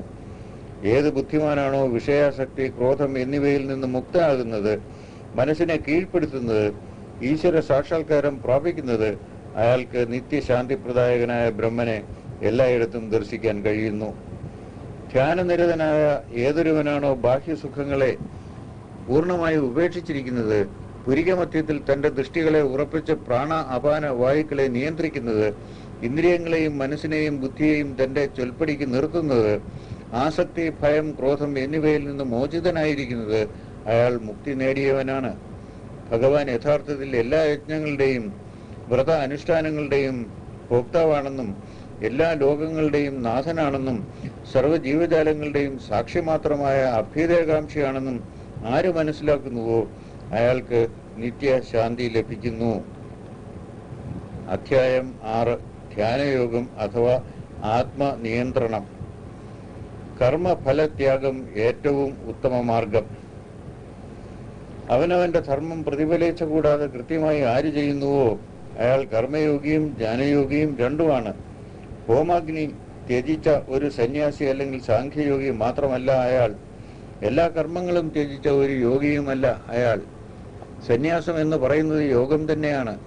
കാരണം ലൗകിക ചിന്തകൾ വെടിഞ്ഞാലേ യോഗിയാകാൻ കഴിയുകയുള്ളൂ. കർമ്മയോഗത്തിന്റെ ഉയരങ്ങളിലേക്കുള്ള പടി കയറാൻ ആഗ്രഹിക്കുന്ന ഒരാൾക്ക് ഫലേച്ഛ കൂടാതെ കർമ്മം ചെയ്യുക എന്നുള്ളത് അതിലേക്കുള്ള പടികളാണ്. യോഗത്തിൽ സ്ഥിരപ്രതിഷ്ഠനായ ഒരാൾക്ക് അനുഗ്രഹീതനാവണമെങ്കിൽ ലൗകിക ചിന്തകൾ വെടിഞ്ഞേ മതിയാവൂ. അങ്ങനെ ലൗകിക ചിന്തകൾ പാടെ വെടിയുകയും വിഷയവസ്തുക്കളോടുള്ള ആസക്തി നശിക്കുകയും ചെയ്തയാൾ യോഗത്തിന്റെ ഉയരങ്ങളിൽ എത്തിയയാളാണ് എന്ന് ഭഗവാൻ വിശദീകരിച്ചു. അവനവൻ തന്നെയാണ് അവനവന്റെ ശത്രുവും മിത്രവും എന്ന് ഭഗവാൻ പറഞ്ഞു. അതിനാൽ സ്വന്തം പരിശ്രമം കൊണ്ട് സ്വയം ഉയർത്തുക എന്നതായിരിക്കണം ലക്ഷ്യം. അല്ലാതെ താൻ തന്നെ ചവിട്ടിത്താക്കരുത്. ഏതൊരാൾ തന്റെ മനസ്സ്, ഇന്ദ്രിയങ്ങൾ, ശരീരം എന്നിവയെ ജയിച്ച് നിയന്ത്രണത്തിൽ കൊണ്ടുവന്നിരിക്കുന്നുവോ അയാളുടെ തന്നെ ഏറ്റവും വലിയ മിത്രമാണ്. മറിച്ച് അങ്ങനെ നിയന്ത്രണത്തിൽ കൊണ്ടുവരാൻ സാധിക്കാത്ത ഒരാൾ അയാളുടെ തന്നെ ശത്രുവിനെ പോലെ പ്രവർത്തിക്കുന്നു. സുഖദുഃഖം, മാനാപമാനം, ശീതോഷ്ണം എന്നീ ദ്വന്ദ്ഭാവങ്ങളുടെ മധ്യത്തിലും മനസ്സിനെ ശാന്തമായി വെച്ച് ആത്മനിയന്ത്രണത്തോടുകൂടി കഴിയുന്ന ഒരാളിൽ പരമാത്മാവ് പ്രകാശിക്കുന്നു. ഏത് യോഗിയുടെ മനസ്സാണോ നിർഗുണ സഗുണ ബ്രഹ്മത്തെ കുറിച്ചുള്ള അറിവിനാൽ നിറഞ്ഞിരിക്കുന്നത്, എല്ലാ സാഹചര്യത്തിലും അചഞ്ചലം ആയിരിക്കുന്നത്, ഇന്ദ്രിയങ്ങൾ പൂർണ്ണ നിയന്ത്രണത്തിൽ ആയിരിക്കുന്നത്, മണ്ണ്, കല്ല്, സ്വർണം എന്നിവ ഒരുപോലെ കാണുന്നത്, അയാൾ ഈശ്വര സാക്ഷാത്കാരം ലഭിച്ച ആളാണ്. ആരാണോ തന്റെ അഭ്യുദയകാംക്ഷിയെയും മറ്റുള്ളവരെയും ശത്രുമിത്രാദികളെയും ശിഷ്ടദുഷ്ടന്മാരെയും സമദൃഷ്ടിയോടെ കാണുന്നത്, അയാൾ ഉത്തമന്മാരിൽ ഉത്തമനാണ്. വളരെ ഉയർന്നതും വളരെ താഴ്ന്നതുമല്ലാത്ത വൃത്തിയുള്ള ഒരു സ്ഥലത്ത് ദർഭപുല്ല് വിരിച്ച് അതിനു മുകളിൽ മാൻതോലും അതിനു മുകളിൽ തുണിയും വിരിച്ച് നിതാന്ത ജാഗ്രതയോടുകൂടി യോഗി ധ്യാനം പരിശീലിക്കുന്നു. തന്റെ ഇന്ദ്രിയങ്ങളെയും മനസ്സിനെയും അടക്കി ഏകാഗ്രതയോടുകൂടി ആത്മശുദ്ധീകരണം പരിശീലിക്കുന്നു. നടുവ് നിവർന്ന് കഴുത്തും തലയും ഋജുവാക്കി ഇരുപ്പ് ഉറപ്പിച്ച് മറ്റു ദിശകളിലേക്ക് നോക്കാതെ നാസാഗ്രഹത്തിൽ ദൃഷ്ടി ഉറപ്പിച്ചിരിക്കുന്നു. ഭയലേശമില്ലാതെ ഈശ്വരനിൽ മനസ്സിനെ ഉറപ്പിച്ച് ശാന്തമനസ്കനായി പരിശീലിക്കുന്നു. അങ്ങനെ നിഷ്ഠയോടുകൂടി ഈശ്വരനിൽ മനസ്സുമായി ഇരിക്കുന്ന ഒരു യോഗി ഈശ്വരനിൽ മാത്രം സ്ഥിതി ചെയ്യുന്ന നിത്യശാന്തിയെയും പരമാനന്ദത്തെയും ആസ്വദിക്കുന്നു. അമിതാഹാരവും അല്പാഹാരവും വെടിഞ്ഞ് നിദ്ര ആധിക്യവും നിദ്രഹീനതയും ഒഴിവാക്കിയിരിക്കുന്ന ആളിന് മാത്രമേ യോഗം പരിശീലിക്കാൻ അർഹതയുള്ളൂ. ആഹാരം, വിശ്രമം, നിദ്ര, ഉണർന്നിരിക്കുക, പ്രവൃത്തി ചെയ്യുക എന്നിവയിൽ മിതത്വവും നിഷ്ഠയും പാലിക്കുന്ന ആളിനെ യോഗം ചെയ്യാൻ അർഹതയുള്ളൂ. സുസ്ഥിരമായ പ്രകാശധാര പോലെയാണ് ധ്യാനം. ഉറച്ച ഒരു യോഗ പരിശീലകൻ ലൗകിക സുഖങ്ങളിൽ ആസക്തി ഇല്ലാത്തവനും നിഷ്ഠയോടെ ജീവിക്കുന്നവനും ഈശ്വരനിൽ ഏകാഗ്ര മനസ്സോടുകൂടിയവനുമായി തീരുന്നു. ഈശ്വരനിൽ ഏകാഗ്രമനസ്കനായ ഒരു യോഗിയുടെ ധ്യാനം കാറ്റില്ലാത്ത ഒരു മുറിയിലുള്ള ദീപനാളം പോലെ ഒരു ചാഞ്ചാട്ടവും കൂടാതെ സുസ്ഥിരമായി തീരുന്നു. ആ സ്ഥിതിയിൽ മനസ്സ് പ്രശാന്തമാകുകയും അതിസൂക്ഷ്മമായ ഈശ്വരശക്തിയെ ദർശിച്ച് ആ ശക്തിയിലുള്ള പരമാനന്ദത്തെ ആസ്വദിക്കുകയും ചെയ്യുന്നു. ആ സ്ഥിതിയിൽ യോഗി സത്യത്തിൽ നിന്ന് കടുകിട പോലും വ്യതിചലിക്കാതെ ശുദ്ധീകരിച്ച സൂക്ഷ്മബുദ്ധിയാൽ മാത്രം അനുഭവിക്കാൻ കഴിയുന്ന നിത്യശക്തിയെയും പരമാനന്ദത്തെയും ആസ്വദിക്കുന്നു. സച്ചിദാനന്ദമയമായ ബ്രഹ്മനുമായി സംയോജിച്ച യോഗി ശുദ്ധീകരിക്കപ്പെട്ടവനും പാപവിമുക്തനും വികാരരഹിതനും ആയി സ്വതവേ എത്തിച്ചേരുന്ന പരമാനന്ദം ആസ്വദിക്കുന്നു. സർവവ്യാപിയുമായി സംയോജിച്ച യോഗി എല്ലാ ജീവജാലങ്ങളിലും തൻ്റെ ആത്മാവിനെയും തൻ്റെ ആത്മാവിൽ എല്ലാ ജീവജാലങ്ങളെയും കാണുന്നു. അങ്ങനെയുള്ള യോഗി ഈശ്വരനെ എപ്പോഴും കാണുന്നു. അയാൾ കർമ്മനിരതനായിരിക്കുമ്പോഴും എല്ലാറ്റിലും നിറഞ്ഞിരിക്കുന്ന ഈശ്വരനെയും എല്ലാം ഈശ്വരനിൽ സ്ഥിതി ചെയ്യുന്നതായും കണ്ട് ഭഗവാനെ സ്തുതിക്കുന്നു. ഇങ്ങനെ എല്ലാ ചരാചരങ്ങളെയും ആത്മാവിനെയും ഒന്നായി കണ്ട് സുഖദുഃഖങ്ങളെ ഒരുപോലെ വീക്ഷിച്ചിരിക്കുന്നവൻ ആരോ അവനാണ് ഏറ്റവും ഉത്തമൻ എന്ന് ഭഗവാൻ അർജുനനോട് പറഞ്ഞു. മനസ്സ് അസ്വസ്ഥവും പ്രക്ഷുബ്ധവും പിടിവിടാത്തതും ശക്തിമത്തുമായതിനാൽ വായുവിനെ നിയന്ത്രിക്കുന്ന പോലെ ദുഷ്കരമാണ് മനസ്സിനെ നിയന്ത്രിക്കുകയെന്നും അതിനാൽ ഭഗവാൻ പറഞ്ഞ രീതിയിലുള്ള സുസ്ഥിരമായ യോഗം സാധ്യമാണോ എന്നും അർജുനൻ സംശയം പ്രകടിപ്പിച്ചു. ചഞ്ചലത്വം മനസ്സിന്റെ സ്വഭാവമായതുകൊണ്ട് അതിനെ നിയന്ത്രിക്കുക വിഷമകരമാണ് എങ്കിലും തുടരെയുള്ള ധ്യാന പരിശീലനം കൊണ്ടും വിരക്തി കൊണ്ടും മനസ്സിനെ നിയന്ത്രിക്കാവുന്നതാണ് എന്ന് ഭഗവാൻ മറുപടി നൽകി. മനസ്സിനെ കീഴടക്കാത്തവർക്ക് യോഗം അപ്രാപ്യമാണ്. അതിനുവേണ്ടി ശ്രമിച്ചാൽ കുറേ സമയം കൊണ്ടാണെങ്കിലും യോഗം കൈവരിക്കാൻ കഴിയും. യോഗ പരിശീലകന് അധോഗതിയില്ല. പൂർണ്ണ വിശ്വാസത്തോടെ ആണെങ്കിലും വിഷയാസക്തി നിയന്ത്രിക്കാൻ കഴിയാതെ പൂർണ്ണതയിൽ എത്താൻ കഴിയാതെ വഴിമാറിപ്പോയ ഒരാൾക്ക് എന്താണ് സംഭവിക്കുക എന്ന് അർജുനൻ ചോദിച്ചു. ചിന്നിച്ചിതറിപ്പോയ മേഘത്തെ പോലെ ഈശ്വര സാക്ഷാത്കാരത്തിനുള്ള വഴിയിൽ നിന്ന് മാറിപ്പോയ ഒരാൾക്ക് ഈശ്വര സാക്ഷാത്കാരവുമില്ല സ്വർഗവുമില്ല എന്ന ഗതി വരുമോ എന്നും അർജുനന് സംശയം തോന്നി.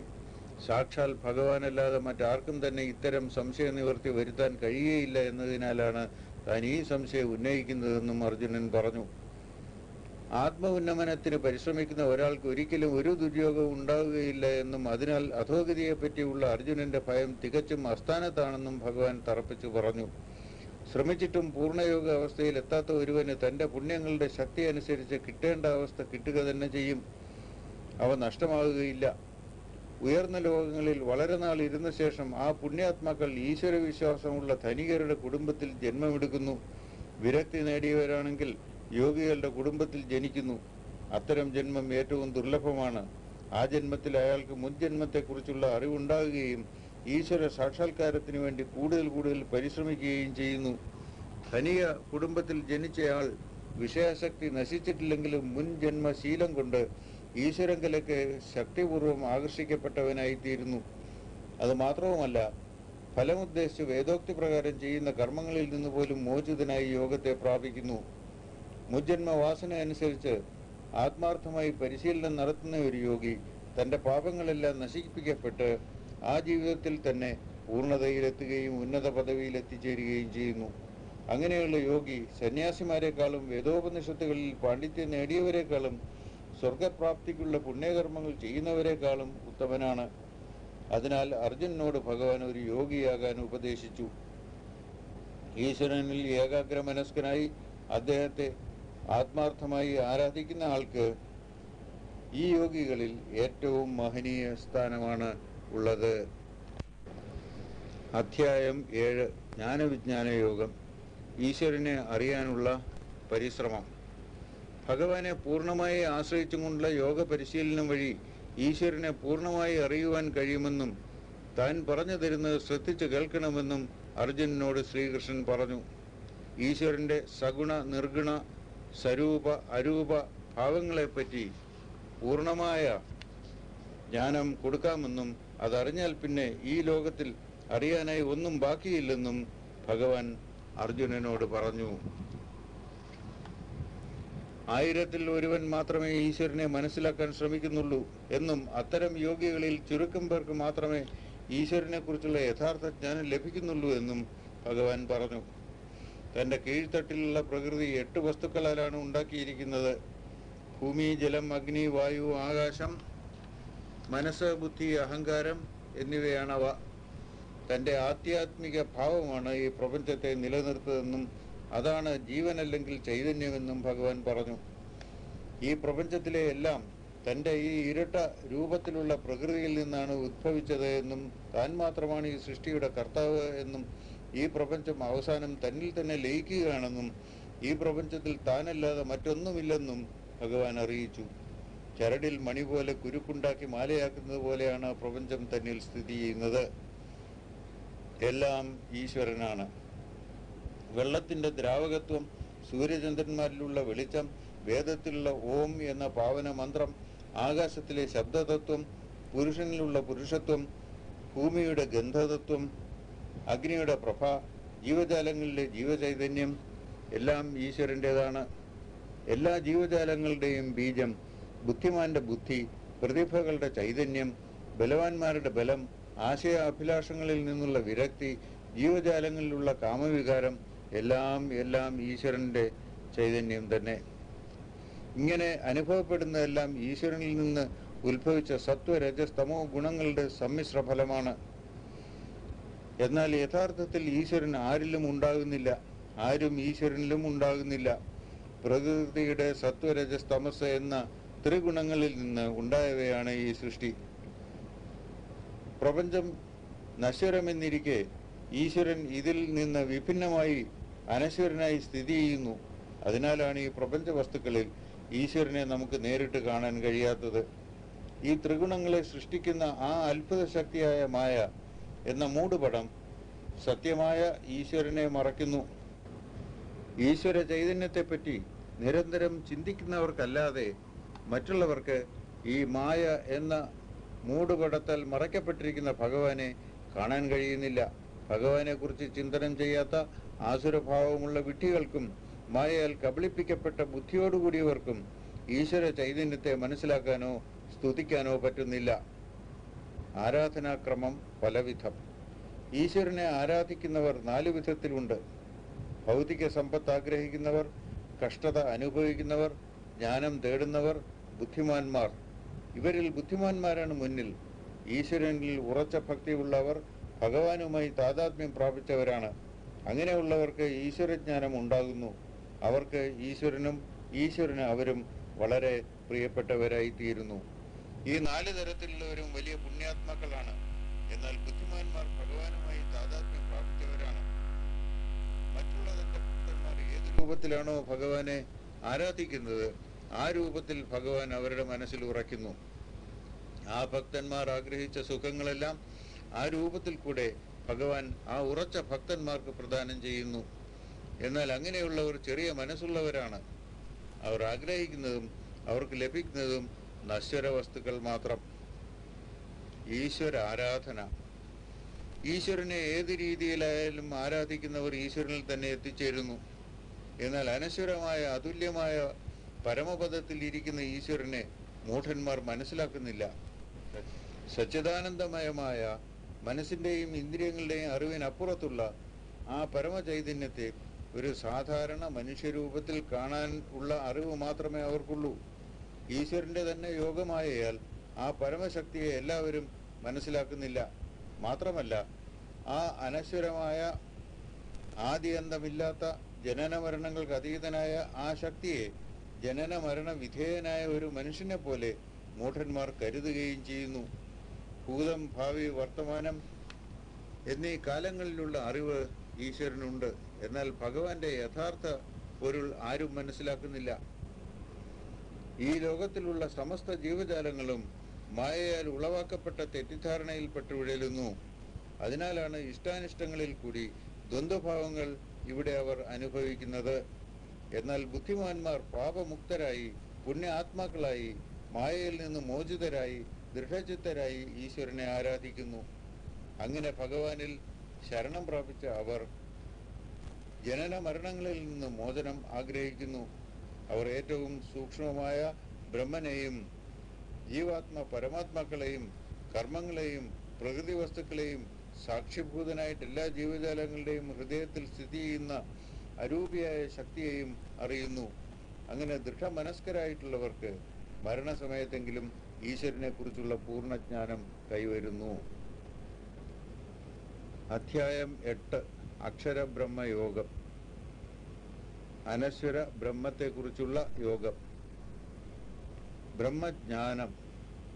ഭഗവാൻ പറഞ്ഞ ബ്രഹ്മം എന്താണ്, അധ്യാത്മം എന്താണ്, കർമ്മം, അധിഭൂതം, അധിദൈവം എന്നിവ എന്താണെന്നും അധിയജ്ഞം ആരാണെന്നും ശരീരത്തിൽ എവിടെ എങ്ങനെ സ്ഥിതി ചെയ്യുന്നു എന്നും ദൃഢമായ മനസ്സുകൊണ്ട് മരണസമയത്ത് എങ്ങനെയാണ് അതിനെ പ്രാപിക്കുക എന്നും അർജുനൻ ചോദിച്ചു.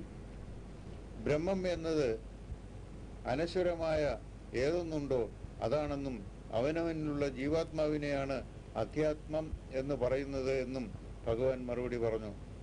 സൃഷ്ടിയിൽ ജീവജാലങ്ങളുടെ ഉദ്ഭവത്തെ ആണ് വിസർഗം എന്ന് പറയുന്നതെന്നും ആ വിസർഗം എന്ന പ്രക്രിയയാണ് കർമ്മം എന്ന് പറയുന്നത് എന്നും എല്ലാ നശ്വര വസ്തുക്കളെയും അധിഭൂതം എന്ന് പറയുന്നുവെന്നും ഭഗവാൻ പറഞ്ഞു. ശരീരത്തിലുള്ള ബ്രഹ്മചൈതന്യത്തെ അധിദൈവം എന്നും ഓരോ ശരീരത്തിലും സാക്ഷിയായി വർത്തിക്കുന്ന ആ ചൈതന്യത്തെ അധിയജ്ഞം എന്നും പറയുന്നു എന്ന് ഭഗവാൻ വിശദീകരിച്ചു. ആര് മരണസമയത്ത് ഈശ്വരനെ വിചാരിച്ചും കൊണ്ട് അന്ത്യശ്വാസം വലിക്കുന്നുവോ അയാൾ ഈശ്വരനെ തന്നെ പ്രാപിക്കുന്നു. അതിന് സംശയമൊന്നും വേണ്ട. കാരണം ഒരാൾ മരണസമയത്ത് ഏതാണ് വിചാരിക്കുന്നുവോ അത് ആയിത്തീരുന്നു. അതിനാൽ അർജുനനോട് എഴുന്നേറ്റ് യുദ്ധം ചെയ്യുവാനും യുദ്ധം ചെയ്യുമ്പോഴും അല്ലാതെ ഇരിക്കുമ്പോഴും എല്ലായ്പ്പോഴും ഭഗവാനെ മാത്രം മനസ്സിൽ വിചാരിക്കുവാനും ഉപദേശിച്ചു. ആരുടെ മനസ്സും ബുദ്ധിയും ഭഗവാനിൽ ഉറപ്പിച്ചു നിർത്തിയിട്ടുണ്ടോ അയാൾ ഭഗവാനിൽ എത്തിച്ചേരുന്നു. ആരുടെ മനസ്സാണോ യോഗ പരിശീലനം വഴി ചിട്ടപ്പെടുത്തിയത്, ആരാണോ ഈശ്വരനെ കുറിച്ച് മാത്രമുള്ള ധ്യാനത്തിൽ മുഴുകിയിരിക്കുന്നത്, അയാൾ ഏറ്റവും പ്രകാശമാനമായ ദൈവീകമായ പുരുഷനെ, ബ്രഹ്മനെ പ്രാപിക്കുന്നു. അതിബുദ്ധിമാനായിരിക്കുന്നതും കാലത്തിന് അതീതമായിരിക്കുന്നതും എല്ലാത്തിനെയും ഭരിക്കുന്നതും അതിസൂക്ഷ്മവും പ്രപഞ്ചത്തെ നിലനിർത്തുന്നതും മനുഷ്യ സങ്കല്പത്തിന് അതീതവും ആയ രൂപത്തോടു കൂടിയതും സൂര്യനേക്കാളും ശോഭായമാനമായതും അവിദ്യയുടെ കൂരിരുട്ടിനും അപ്പുറത്തുള്ളതുമായ ഏതൊന്നുണ്ടോ അതിനെ തൻ്റെ യോഗശക്തി കൊണ്ട് പുരികമധ്യത്തിലുള്ള ആകാശത്തിൽ മരണസമയത്ത് പോലും ഉറപ്പിച്ചു വച്ചിരിക്കുന്നുവോ, ഏറ്റവും ഭക്തിയോടുകൂടി ദൃഢചിത്തനായി ഈശ്വരനെ വിചാരിക്കുന്നുവോ അയാൾ ആ ദൈവീക പുരുഷനെ നിശ്ചയമായും പ്രാപിക്കുന്നു. വൈദികന്മാർ അനശ്വരം എന്ന് പറയുന്നത് ഏതിനെയോ, വികാരത്തിന് അതീതമായ മനസ്സുകൊണ്ട് എന്തിനെ പ്രാപ്തിക്കാനാണോ സന്യാസിമാർ ശ്രമിക്കുന്നത്, എന്ത് ലഭിക്കാനാണോ മഹർഷിമാർ ബ്രഹ്മചര്യവും പരിശീലിക്കുന്നത്, സച്ചിത് ആനന്ദരൂപമായ ഈശ്വരൻ എന്ന ലക്ഷ്യത്തെക്കുറിച്ച് ഭഗവാൻ അർജുനന് വിവരിച്ചു കൊടുത്തു. ബ്രഹ്മപദപ്രാപ്തി. പഞ്ചേന്ദ്രിയങ്ങളെ ബന്ധിച്ച് മനസ്സിനെ ഹൃദയ ഗുഹയിൽ ഉറപ്പിച്ച് പ്രാണവായുവിനെ ശിരസിലാക്കി അങ്ങനെ യോഗരീതിയിൽ ഈശ്വരനിൽ ഏകാഗ്രതയോടെ ബ്രഹ്മത്തിന്റെ അടയാളവാക്കായ ഓം ഉച്ചരിച്ചും നിർഗുണ പരബ്രഹ്മത്തെ ധ്യാനിച്ചും കൊണ്ട് ആര് ജീവൻ വെടിയുന്നുവോ ആ യോഗി പരമമായ പദത്തെ പ്രാപിക്കുന്നു. ഏത് യോഗി ഏകാഗ്രതയോടെ എപ്പോഴും ഈശ്വരനെ ധ്യാനിക്കുന്നതിൽ നിമഗ്നനായിരിക്കുന്നുവോ ആ യോഗിക്ക് ഈശ്വരൻ വേഗം വശംവദനാകുന്നു. ഈശ്വരനിൽ എത്തിച്ചേർന്ന അങ്ങനത്തെ മഹാന്മാർ ദുഃഖത്തിന് അടിസ്ഥാനമായ അനിത്യമായ ജനനത്തിന് അടിപ്പെടുന്നില്ല. സൃഷ്ടാവിൻ്റെതായ ബ്രഹ്മലോകം മുതൽ താഴോട്ടുള്ള എല്ലാ ലോകങ്ങളും പ്രത്യക്ഷമാകുകയും അപ്രത്യക്ഷമാകുകയും ചെയ്യുന്നവയാണ്. എന്നാൽ കാലദേശങ്ങൾക്ക് അതീതമായ ഈശ്വരനെ പ്രാപിക്കുന്നവർ ജനന മരണ ചക്രത്തിൽ നിന്ന് മുക്തരാണ്. സൃഷ്ടാവിൻ്റെ ഒരു ദിവസം 1000 ചതുർയുഗവും രാത്രിയും അതുപോലെ തന്നെ ആണെങ്കിലും കാലത്തിൻ്റെ പിടിയിലാണ്. ബ്രഹ്മത്തിൻ്റെ അവ്യക്ത രൂപത്തിൽ നിന്ന് ഉത്ഭവിച്ചതാണ്. ബ്രഹ്മാവ് മുതൽ ഉള്ള സകല സൃഷ്ടിയും മഹാപ്രളയകാലത്ത് അവ തിരിച്ച് സൂക്ഷ്മ ബ്രഹ്മത്തിൽ ലയിക്കുന്നു. അങ്ങനെ മഹാപ്രളയകാലത്തിന് ശേഷം പ്രപഞ്ചം വീണ്ടും പ്രത്യക്ഷപ്പെടുകയും മഹാപ്രളയകാലത്ത് വീണ്ടും അപ്രത്യക്ഷമാകുകയും ചെയ്യുന്നു. ഈ അവ്യക്ത രൂപത്തിനപ്പുറം അചഞ്ചലമായ അനശ്വരമായ ഒരു ശക്തി ഉണ്ട്. മറ്റുള്ളതെല്ലാം ഇല്ലാതാകുമ്പോഴും നിലനിൽക്കുന്ന ആ പരമപദം പ്രാപിച്ചവർ സൃഷ്ടിയുടെ ചക്രത്തിൽ പെടുന്നതേയില്ല. നിത്യമായ ആ പരമപുരുഷൻ എല്ലാ ജീവജാലങ്ങളിലും സാക്ഷിയായി വർത്തിക്കുന്നു. അചഞ്ചലമായ ഏകാഗ്രമായ നിരന്തര ഭക്തി ഒന്നുകൊണ്ട് മാത്രമേ അതിനെ പ്രാപിക്കാൻ ആകൂ. 2 വ്യത്യസ്ത മാർഗങ്ങൾ. ഏത് സമയത്ത് അല്ലെങ്കിൽ മാർഗത്തിൽ മരിക്കുന്ന യോഗികളാണ് തിരിച്ചു വരാത്തത് ഏതു സമയത്ത് അല്ലെങ്കിൽ മാർഗത്തിൽ മരിക്കുന്ന യോഗികളാണ് തിരിച്ചു വരുന്നത് എന്ന് ഭഗവാൻ അർജുനനോട് വിശദീകരിച്ചു. ആ മാർഗങ്ങളിൽ ഒന്നിൽ സ്വയം പ്രകാശമാനമായ അഗ്നിദേവത വസിക്കുന്നു.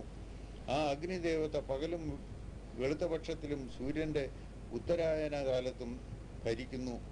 മരണശേഷം ഈ മാർഗത്തിൽ കൂടി ബ്രഹ്മജ്ഞാനം പ്രാപിച്ച യോഗികൾ അഗ്നിദേവതകളാൽ ആനയിക്കപ്പെട്ട് ബ്രഹ്മപദം പ്രാപിക്കുന്നു. മറ്റേ മാർഗത്തിൽ രാത്രിയിലും കറുത്ത പക്ഷത്തിലും ദക്ഷിണായന കാലത്തും ഭരിക്കുന്ന ദേവതകളാൽ ആനയിക്കപ്പെട്ട് ഫലസിദ്ധിക്ക് വേണ്ടി പ്രവർത്തിച്ച യോഗികളെ ചന്ദ്രലോകത്തിൽ ആനയിച്ച് അവരവരുടെ കർമ്മഫലം മുഴുവൻ അനുഭവിക്കുന്നതിനും അതിനുശേഷം വീണ്ടും ജന്മമെടുക്കുന്നതിനും ഇടയാക്കുന്നു. പ്രകാശമാനമായതും അല്ലാത്തതുമായ ഈ രണ്ട് മാർഗങ്ങളും സ്ഥായിയാണ്. ഒരു മാർഗത്തിൽ കൂടി പോകുന്നവർ പരമപദത്തെ പ്രാപിച്ച് തിരിച്ചു വരാത്ത അവസ്ഥയിലാകുന്നു. മറ്റേ മാർഗത്തിൽ കൂടി പോകുന്നവർ ജനന മരണ ചക്രത്തിൽ പെടുന്നു. ഇത് മനസ്സിലാക്കിയവർ പരമപദം പ്രാപിക്കാനുള്ള മാർഗത്തെ അവലംബിക്കുന്നു. പുരാണങ്ങളിൽ ഫലസിദ്ധിക്ക് വേണ്ടി പറയുന്ന യജ്ഞദാന വ്രതങ്ങൾക്കും അപ്പുറം പോയി സത്യത്തെ അറിയുകയും പരമപദത്തെ പ്രാപിക്കുകയും ചെയ്യുന്നു. അധ്യായം 9. രാജവിദ്യയുടെയും രാജരഹസ്യത്തിൻ്റെയും യോഗം. ഈ ലൗകിക ജീവിതമെന്ന ദൂഷിത വലയത്തിൽ നിന്ന് മോചിതനാകുക നിർഗുണ സഗുണ ബ്രഹ്മജ്ഞാനലബ്ധി കൊണ്ടാണ് എന്നതും ആ ഗോപ്യജ്ഞാനത്തിൻ്റെ വിശദാംശങ്ങളും അർജുനന് ഭഗവാൻ ഉപദേശിച്ചു. ഈ ജ്ഞാനത്തെപ്പറ്റി പറഞ്ഞപ്പോൾ അതൊരു രാജവിദ്യയാണെന്നും രാജരഹസ്യമാണെന്നും പരിപാവനമാണെന്നും ഏറ്റവും ഉയർന്ന തലത്തിലുള്ളതാണെന്നും നേരിട്ട് ആസ്വദിക്കാവുന്നതാണെന്നും പുണ്യകർമ്മങ്ങളുടെ ഉറവിടമാണെന്നും പരിശീലിക്കാൻ ലളിതമാണെന്നും അനശ്വരമാണെന്നും ഭഗവാൻ കൂട്ടിച്ചേർത്തു. ഈ രാജവിദ്യയിൽ വിശ്വാസം തോന്നാത്തവർക്ക് ഈശ്വരനെ പ്രാപിക്കാൻ കഴിയില്ലെന്നും അവർ വീണ്ടും വീണ്ടും മരണവക്ത്രത്തിന്റെ പിടിയിൽ പെടുന്നവരാണെന്നും ഭഗവാൻ അറിയിച്ചു. നിർഗുണബ്രഹ്മവും പ്രകൃതിയും.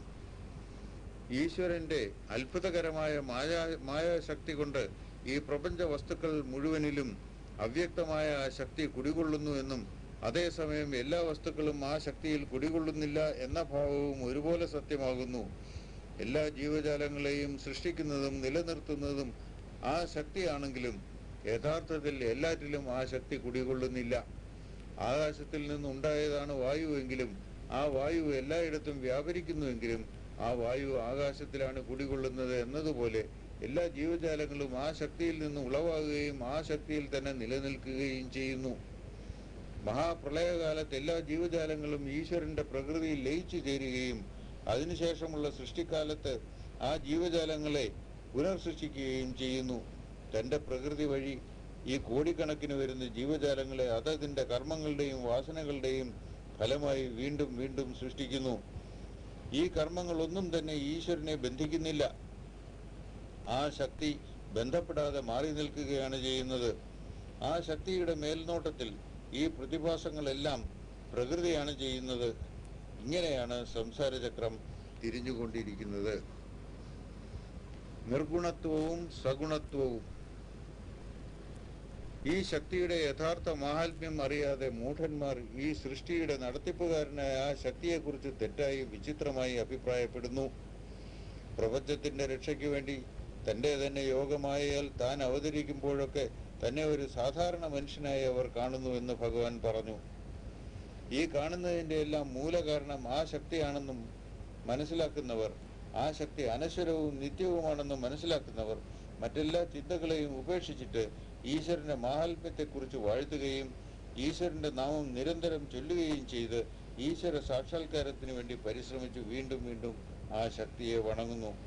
അങ്ങനെയുള്ള ഭക്തന്മാർ ദൃഢചിത്തരായി ധ്യാനത്തിൽ കൂടി ഈശ്വരനിൽ സ്വയം അർപ്പിച്ചവരായി ഏകമനസ്സോടെ ഭഗവാനെ ആരാധിക്കുന്നവരായി തീരുന്നു. ജ്ഞാനമാർഗം സ്വീകരിക്കുന്ന ചിലർ ജ്ഞാനത്തെ ഭഗവാനിൽ അർപ്പിച്ച് നിർഗുണഭാവത്തിൽ ഉള്ള ഈശ്വരനുമായി താതാത്മ്യം പ്രാപിച്ച് ആരാധിക്കുന്നു. മറ്റു ചിലരാകട്ടെ ഈശ്വരന്റെ വിവിധ ദൈവിക രൂപങ്ങളെ ആരാധിക്കുന്നു. സർവവ്യാപിയും സർവശക്തനും ആയ ഈശ്വരൻ. ഈശ്വരന്റെ വിവിധ രൂപഭേദങ്ങളെക്കുറിച്ച് ഭഗവാൻ അർജുനനോട് വിവരിച്ചു. ഈശ്വരൻ വൈദിക പൂജാവിധികളാണ്, യജ്ഞമാണ്, പിതൃതർപ്പണമാണ്, ആഹാരത്തിലെ പോഷകമൂല്യമാണ്, നവനീതമാണ്, ഹോമാഗ്നിയാണ്, ഹവിസ്സാണ്, പ്രപഞ്ചം നിലനിർത്തിക്കൊണ്ടു പോകുന്ന ശക്തിയാണ്. സർവജ്ഞാനങ്ങളുടെയും ഉറവിടമാണ്, പാവനമാണ്, ഓംകാരമാണ്, മൂന്ന് വേദങ്ങളാണ്, പരമലക്ഷ്യമാണ്, സർവാധിപതിയാണ്, സാക്ഷിയാണ്, എല്ലാത്തിൻ്റെയും നിവാസ കേന്ദ്രമാണ്, രക്ഷകനാണ്, അഭ്യുദയകാംക്ഷിയുമാണ്, ആദിയും അന്തവുമാണ്, വിശ്രമസ്ഥാനവും സൂക്ഷ്മരൂപത്തിലുള്ള ബീജവും, വെയിലും മഴയും അമരത്വവും മരണവും ഉണ്ടെന്നും ഇല്ലെന്നുമുള്ള അവസ്ഥകളും എല്ലാം ഈശ്വരൻ തന്നെയാണ്. വൈദിക രീതിയിൽ ഉദ്ദേശസാധ്യത്തിനു വേണ്ടി കർമ്മം ചെയ്യുകയും സോമരസം പാനം ചെയ്ത് പാപമുക്തരാകുകയും യജ്ഞത്തിൽ കൂടിയുള്ള ആരാധന നടത്തുകയും സ്വർഗപ്രാപ്യം ലക്ഷ്യമാക്കുകയും ചെയ്യുന്നവർ ദേവലോകം പ്രാപിക്കുകയും സ്വർഗീയ ആനന്ദം അനുഭവിക്കുകയും ചെയ്യുന്നു. ആ പുണ്യകർമ്മ ഫല ശക്തി ക്ഷയിക്കുമ്പോൾ ഈ നശ്വര ലോകത്തേക്ക് അവർ തിരിച്ചു വരികയും ചെയ്യുന്നു. എന്നാൽ ഈശ്വരനെ ഭക്തിപൂർവം നിരന്തരം ആരാധിക്കുന്നവരുടെ ആവശ്യങ്ങളെല്ലാം പൂർത്തീകരിച്ച് ഈശ്വരൻ അവർക്ക് പൂർണ്ണ സംരക്ഷണം നൽകുകയും ചെയ്യുന്നു. തെറ്റിദ്ധാരണയുടെ പുറത്ത് ആഗ്രഹ നിവൃത്തിക്കായി ഭക്തിയോടുകൂടി തന്നെ മറ്റു ദേവതകളെ ആരാധിക്കുന്നവരും ഈശ്വരനെ തന്നെയാണ് ആരാധിക്കുന്നത്. കാരണം എല്ലാ യജ്ഞങ്ങളുടെയും അധിപനും അനുഭവിക്കുന്നവനും അല്ലെങ്കിൽ ഭോക്താവും ഈശ്വരൻ മാത്രമാണ്. അങ്ങനെ ആരാധിക്കുന്നവർ ഈശ്വരനാണ് പരമശക്തി എന്ന യാഥാർത്ഥ്യം മനസ്സിലാക്കാതെയാണ് ചെയ്യുന്നത്. ദേവതകളെയും മറ്റും ആരാധിക്കുന്നവർ അതാതിടങ്ങളിൽ എത്തിച്ചേരുന്നു. എന്നാൽ ഈശ്വരനെ ആരാധിക്കുന്നവർ ജനന മരണ ചക്രം വെടിഞ്ഞ് പരമപദത്തിൽ എത്തിച്ചേരുന്നു. അർച്ചനയും ആരാധനയും ഈശ്വരൻ ഇഷ്ടപ്പെടുന്നു. ഒരില, ഒരു പൂവ്, എന്തിന് കുറച്ച് വെള്ളം പോലും ഈശ്വരന് പാപത്തിൽ നിന്നും ബന്ധങ്ങളിൽ നിന്നും വിമുക്തരായിട്ടുള്ള ഭക്തന്മാർ പ്രേമത്തോടെ നിവേദിക്കുന്നതെന്നും സസന്തോഷം സ്വീകരിക്കുകയും ചിലപ്പോൾ നേരിട്ട് പ്രത്യക്ഷപ്പെട്ടു തന്നെ സ്വീകരിക്കുകയും ചെയ്യുന്നു. ചിലപ്പോൾ അത്തരം അർച്ചന അവനവൻ ചെയ്യുന്ന കർമ്മങ്ങൾ തന്നെ ആവാം, അവനവൻ്റെ ആഹാരത്തിൻ്റെ ഒരു പങ്ക് ആവാം, ഹോമത്തിലെ ഹവിസ് ആവാം, ഒരു സമ്മാനം എന്ന പോലെ കൊടുക്കുന്നതാവാം, അല്ലെങ്കിൽ വ്രതാനുഷ്ഠാനങ്ങൾ ആവാം. എന്തും ഈശ്വരൻ സ്വീകരിക്കുന്നു. ഒരു കർമ്മയോഗി തൻ്റെ കർമ്മങ്ങളെയെല്ലാം ഈശ്വരനിൽ അർപ്പിച്ചിട്ട് അവയുടെ നല്ലതും ചീത്തയുമായ ഫലത്തിൽ നിന്ന് മോചിതനാകുന്നു. അങ്ങനെ മോചിതനായിട്ട് ഈശ്വരൻ്റെ പദം പ്രാപിക്കുന്നു. ഈശ്വര ചൈതന്യം എല്ലാറ്റിലും ഒരുപോലെ സ്ഥിതി ചെയ്യുന്നു. ഈശ്വരൻ ആരോടും മമതയോ വിദ്വേഷമോ ഇല്ല. ഈശ്വരനെ ആത്മാർത്ഥമായി ആരാധിക്കുന്നവരിൽ അദ്ദേഹം വസിക്കുന്നുണ്ട് എന്ന് മാത്രമല്ല, അവർക്ക് എപ്പോഴും ഈശ്വരൻ പ്രത്യക്ഷമായിരിക്കുകയും ചെയ്യുന്നു. പരമദുഷ്ടനായ ഒരാൾ ഈശ്വരനെ ആത്മാർത്ഥമായി ആരാധിക്കുന്നുവെങ്കിൽ ഒരു പരമഭക്തനെ പോലെയുള്ള ഈശ്വരന്റെ സ്വീകരണം അയാൾക്ക് ലഭിക്കുന്നു. കാരണം അയാളുടെ ഈശ്വരനെ ആരാധിക്കുവാനുള്ള തീരുമാനം തന്നെയാണ് പ്രധാനം എന്നതാണ്. പെട്ടെന്ന് തന്നെ അയാൾ സാത്വിക ഭാവം കൈവരികയും നിത്യമായ ആനന്ദവും സമാധാനവും കൈവരികയും ചെയ്യുന്നു. ഈശ്വരന്റെ ഭക്തന്മാർക്ക് ഒരിക്കൽ പോലും നിരാശപ്പെടേണ്ടി വരികയില്ല. അത് നിശ്ചയമാണ്.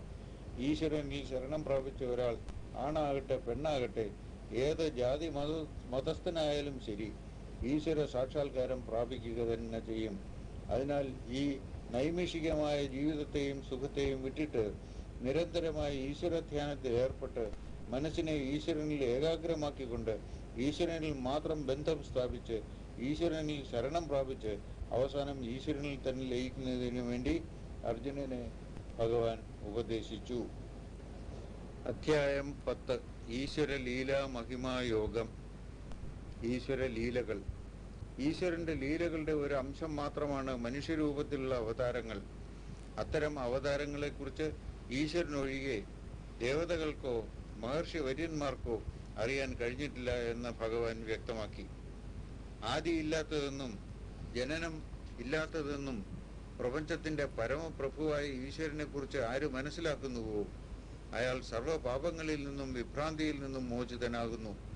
യുക്തി, അറിവ്, വിവേകം, ക്ഷമ, സത്യം, ആത്മനിയന്ത്രണം, സുഖദുഃഖങ്ങൾ, ഉൽപ്പത്തിയും ലയനവും ഭയവും ധൈര്യവും അഹിംസ, സമഭാവന, സംതൃപ്തി, സദാചാരബോധം, ദാനം, കീർത്തി തുടങ്ങിയ ജീവജാലങ്ങളുടെ സ്വഭാവങ്ങൾ എല്ലാത്തിനും ഉറവിടം ഈശ്വര ശക്തിയാണ്.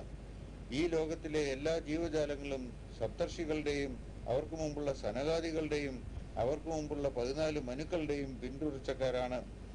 മനുക്കളാകട്ടെ ഈശ്വരന്റെ ഇച്ഛയിൽ നിന്നും ഉത്ഭവിച്ചവരാണ്.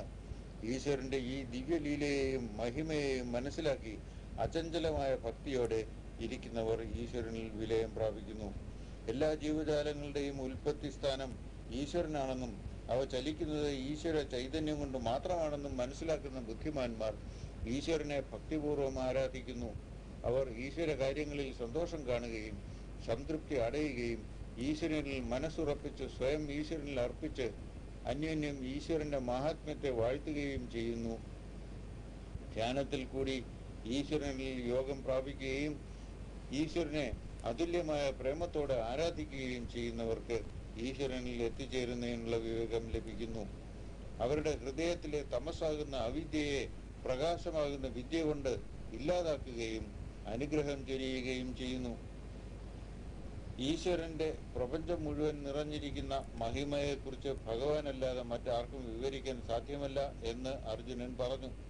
പരമപുരുഷനും പ്രപഞ്ചത്തിന്റെ ഉടമയും പരമദൈവവും സർവ്വജീവജാലങ്ങളുടെയും പ്രഭുവും ഈ പ്രപഞ്ചത്തിന്റെ തന്നെ ജനയിതാവും ഈശ്വരനുമാണ്. മറ്റു ദേവതകൾക്കും ആർക്കും തന്നെ ഈശ്വരന്റെ ലീലാവിലാസങ്ങളെക്കുറിച്ച് അറിവില്ല. ദിവ്യപുരുഷന്മാരായ നാരദൻ, അസിതൻ, ദേവാലൻ, വേദവ്യാസൻ തുടങ്ങിയവർ തന്നെ ഈശ്വരൻ എല്ലാറ്റിലും ഉപരിയാണെന്നും നിത്യമായതും അതുമാത്രമാണെന്നും അത് പരമപദമാണെന്നും പരമപുരുഷനാണെന്നും ആദിശക്തിയാണെന്നും ജനനമില്ലാത്തതാണെന്നും സർവ്വവ്യാപിയാണെന്നും പറഞ്ഞിരിക്കുന്നു. അതിനാൽ യോഗേശ്വരനായ ഭഗവാൻ തന്നെ ഈശ്വര മഹിമയെക്കുറിച്ച് പറയുകയും ഈശ്വരനെ ഏത് രൂപത്തിൽ എങ്ങനെയാണ് ധ്യാനിക്കേണ്ടതെന്ന് ഉപദേശിക്കുകയും വേണമെന്ന് അർജുനൻ ഭഗവാനോട് അപേക്ഷിച്ചു. ഈശ്വര ലീല മഹിമകൾ. അനന്തമായതും പ്രകടമായതും ആയ ഭഗവാന്റെ ലീലാ മഹിമകൾ വർണ്ണിക്കേണ്ടത് എങ്ങനെയാണ് എന്ന് ഭഗവാൻ ആശ്ചര്യപ്പെട്ടു. എല്ലാ ജീവജാലങ്ങളുടെയും ഹൃദയത്തിങ്കിൽ വസിക്കുന്ന ആ പരമ ആത്മചൈതന്യം താൻ തന്നെയാണെന്നും അതിനാൽ എല്ലാ ജീവജാലങ്ങളുടെയും ആദി മധ്യ അന്തങ്ങളും താൻ തന്നെയാണെന്നും ഭഗവാൻ പറഞ്ഞു. അതിഥിയുടെ 12 മക്കളിൽ വിഷ്ണു താൻ തന്നെയാണെന്നും തിളക്കമുള്ള ഗോളങ്ങളിൽ സൂര്യൻ താൻ തന്നെയാണെന്നും 49 വായുദേവതകളുടെയും തിളക്കം താൻ തന്നെയാണെന്നും നക്ഷത്രങ്ങളിൽ ചന്ദ്രൻ താനാണെന്നും വേദങ്ങളിൽ സാമവേദമാണെന്നും ദേവതകളിൽ ഇന്ദ്രനെന്നും ജ്ഞാനേന്ദ്രിയങ്ങളിൽ മനസ്സാണെന്നും ജീവജാലങ്ങളിൽ ജീവശക്തിയാണെന്നും 11 സംഹാര രുദ്രന്മാരിൽ ശിവനാണെന്നും രാക്ഷസന്മാരിൽ കുബേരൻ താനാണെന്നും അഷ്ടവസുക്കളിൽ അഗ്നിദേവനാണെന്നും പർവ്വതങ്ങളിൽ മേരുവാണെന്നും പുരോഹിതരിൽ ബൃഹസ്പതിയാണെന്നും യുദ്ധവിശാരദന്മാരിൽ സ്കന്ദനാണെന്നും ജലാശയങ്ങളിൽ സമുദ്രമാണെന്നും മഹർഷികളിൽ ഭൃഗുവാണെന്നും പവിത്ര അക്ഷരങ്ങളിൽ ഓം ആണെന്നും അർച്ചനകളിൽ ജപം ആണെന്നും സ്ഥാവരങ്ങളിൽ ഹിമാലയമാണെന്നും വൃക്ഷങ്ങളിൽ അശ്വത്ഥമാണെന്നും ദേവർഷികളിൽ നാരദനാണെന്നും ഗന്ധർവന്മാരിൽ ചിത്രരഥനാണെന്നും സിദ്ധന്മാരിൽ കപിലനാണെന്നും കുതിരകളിൽ പാലാഴിമഥനത്തിൽ ലഭിച്ച ഉച്ചൈസ്രവസാണെന്നും അതുപോലെ ഗജവീരന്മാരിൽ ഐരാവതമാണെന്നും മനുഷ്യരിൽ രാജാവാണെന്നും ആയുധങ്ങളിൽ ഇടിമിന്നലാണെന്നും പശുക്കളിൽ കാമധേനു എന്നും ആസക്തികളിൽ പ്രജനനത്തിനുള്ള ലൈംഗികാസക്തിയാണെന്നും സർപ്പങ്ങളിൽ വാസുകിയാണെന്നും നാഗങ്ങളിൽ അനന്തനാണെന്നും ജലജീവികളിൽ വരുണനാണെന്നും അപ്സരസുകളിൽ ആര്യമ ആണെന്നും നിയമപാലകരിൽ യമനാണെന്നും